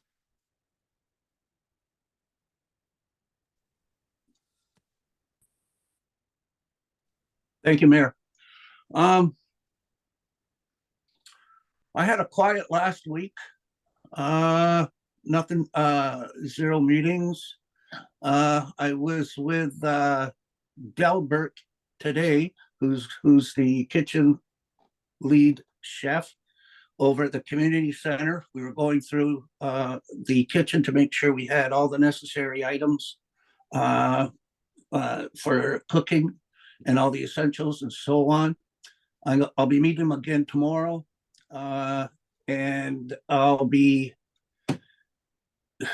helping out with the turkey on Thursday. And I've got a DSAB meeting Thursday evening as well. And I'll be attending the airport lunch on the 8th. That's it. Thank you. Gail? I had a Belvedere Heights meeting on October 22nd. I had a turkey dinner meeting. I am the volunteer coordinator for the turkey dinner, and it's been quite an eye-opener. Thank goodness for Janet and for Kathy. Mwah. They're so lovely and they've helped me so much. They gave me details. I have to say I've heard a lot of compliments on the trails as well. Just wonderful comments on how lucky we are to have such beautiful trails. I was involved in the float decoration. It was a lot of fun. It was a beautiful float. I met with them and then I helped out little Jimmy King with Graydon, but I went to the Seguin first. And other than that, I had another meeting this morning. I had another meeting with Belvedere Heights after that one. There was a finance meeting and a committee meeting, and we had a meeting with them today. I'm working really hard on the turkey dinner and trying to coordinate all the volunteers. And I sent out emails, but I believe that maybe they're in their junk because I haven't heard from people. So I'm going to call everybody tomorrow because I don't want to end up showing up Saturday with no peeps. So that's mine. Thank you. Thank you. I attended part of the Safe Quiet Lakes Zoom AGM on the 22nd. The November 23rd, we had a pool fundraising event, and we are focusing right now on the 3 kind of special events coming up. And just to let everybody know, on December 12th will be the CS&P and Construction People Open House at Stocky Center from 4 till 7, where you get a chance to look at the drawings, the floor plans, comment on them, and meet the team that's actually going to build this facility. On December 17th, I hope I will see all of you and your families at the Winter Sound Waves. It's coming together as quite an event. And Terry's been out selling corporate rows of seating, and the donations that are coming in for the silent auction are significant. Some of them very big. And then on March 30th will be Hockey Day in Perry Sound. And again, it's being mostly quarterbacked by the Rotary, but the pool and the rec center will be the recipient of at least 50% of the proceeds. Many of the regular seats are already sold. They put them on special before Christmas as Christmas gifts. And there's 250, I think, more general admission tickets coming up in January, and then that'll be sold out. So if you want to be there, get busy. And those tickets are through the Rotary website. The Winter Sound Waves are through the Stocky Center. On November 24th, I attended the ProSafe and Seguin Fire Department demonstration at the airport of how to put out a fire on a burning plane. And ProSafe's Seguin-based business at the airport selling these planes, big and small, all over the world for fire departments and practice. It was pretty impressive, but it was cold with water everywhere on a cold day. November 25th, Santa Claus Parade. And as always, I think the Seguin float is the best. And I had a few other people tell me that had nothing to do with Seguin. On November 28th, Greg mentioned this Community Services Seniors Information Day was quite an eye-opener, actually, although it felt a little Point of Barrel centric. We're going to bring them to Seguin to work directly with them. In January, we have a volunteer who wants to get involved in coordinating seniors and getting the messages out, so she'll be there. And we were also approached that day, and I will invite her to the 4th. Her name's Ashley. She's one of our volunteer fire department people, but she's also Canadian mental health advocate for the region. So she was at the session and an impressive young woman. November 29th and 30th, I was at the Land and Water Seminar put by the Georgian Bay Biosphere. It was called The State of the Bay. And if you haven't already gone onto Georgian Bay Biosphere's website or picked up a hard copy, I have one for you, by the way, at home, about all the fish. Their State of the Bay magazine is substantive and worth a read. It's not a sit down and read it in one sitting. It's significant. And there was an awful lot of Indigenous participation in the caring for the waters and the land and the animals. It was really quite a beautiful event. Last Friday, I was at the staff chili cook-off. Somebody should have had Pepto-Bismol for the afternoon, but there was some great food and lots of fun held. Who won was Community Services. There's a picture up on Facebook, I think. They won beautiful aprons, and Ted's wife came third with her chili. But it was very good and lots of fun. And then this morning, as Gail mentioned, some of us met with Belvedere, and they will be coming to council probably in February. We just need to get them on the agenda. And over to you, CAO. Thank you, Madam Mayor. With the onset of winter, it certainly is starting to feel rather festive around the township as we move into the early parts of December here. Many of you have covered many of the upcoming events, but I'll just throw a couple extras out there. The Orville Market was just this past Saturday. The 14th annual Santa Skate is coming this Sunday at the Humphrey Center. The Children's Christmas Party is Saturday, December 16th at the Orville Community Center. And breakfast with Santa's This Saturday, I forgot about that. Breakfast with Santa this Saturday. Details of all these events are at seguin.ca, so feel free to jump onto the website and have a look. We continue to accept donations at here at the municipal office or at any of the community centers for Seguin's holiday food drive in support of Harvest Share. We are certainly hoping to exceed last year's contributions. We've got some work to do, so the call and the challenge is out to the community to help us fill our trucks right up to the roof. We know it makes a very positive impact in our community and our neighboring communities when we're able to give. If you've not had a chance to drop off, the boxes have been dispersed throughout the township, as I noted, including at the arena even. And we're open for donations any time of day, anytime the buildings are open, please. Note of business quickly. Staff, Tom and I owe you a report in the community report on the Ferris Road and the Ferris Hill, which we'd committed to in December. Unfortunately, we're just not going to meet that deadline, so we will bring that report to council in January. And lastly, as the holidays approach and winter sets in, many of us are reminded of the 2023 snowstorm that had significantly impacted our Christmas plans.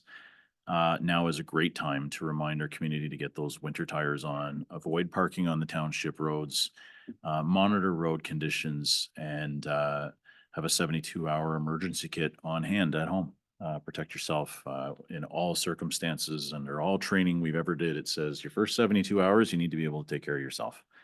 So if you can ensure that you have the appropriate resources on hand at home, or if you're seasonal and coming up and joining us for the holiday season, please make sure to bring what you need to be able to take care of yourself for a few days while Mother Nature does what she does to us every now and then. That's it for me, Your Worship. The one thing I was going to suggest you say is when the township offices are going to be closed. The township offices, putting me on the spot. I gotta get the calendar up now to make sure I get the dates right. The township will close, I believe it's noon on the 22nd and Friday, and will reopen on January the 2nd. All essential services will continue to run throughout all that period of time. Recreation and community services staff, of course, will have the arena open during that time as well. But the phones will be moved off to our dispatch, and if there's a situation or emergency, of course, we're there to respond. And I have a motion that the Council of the Corporation of the Township of Seguin does hereby receive the board and committee minutes and agendas and the correspondence as presented on the agenda for the December 4th, 2023 meeting of council. Could I have Ken and Mario? All in favor?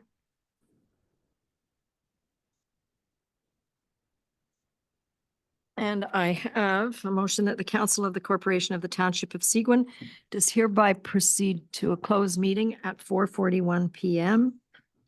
in order to address matters pertaining to litigation or potential litigation that include Rosso Bay Shoreline, Isabella Lake parking on municipal lands, and request to remove a restrictive covenant, advice that is subject to solicitor-client privilege regarding Rosso Bay shoreline structures and the restrictive covenant, personal matters about an identifiable individual, including a municipal local board employees, and labor relations or employee negotiations related to human resources, position plan, procedure, criteria, or instruction to be any negotiations to be carried on behalf of the municipality, and the boundary road proposal and ministerial zoning order lands. Can I have a motion to move into closed? Greg and Ken? All in favor? And I'm going to suggest a brief break. These are so hard to get through. Okay, I have a motion that the Council of the Corporation of the Township of Seguin does hereby rise from the closed session and declare the regular meeting reconvened at 6:07 p.m. Mover. All in favor? Do I have anything that has to come out? We kind of Go with recommendations. Okay, and I have a motion that bylaw number 2023-133, being a bylaw to confirm the proceedings of meetings of council, is hereby deemed to have been read a first, second, and third time and passed by council. Ken and Mario. All in favor? Thank you. I don't even look up anymore. And I have a motion that the council of the corporation of the Township of Seguin does hereby adjourn this regular meeting of council at 6:08 PM to meet again on Monday, December 18th, or at the call of the mayor. Terry and Gail. All in favor? If you object.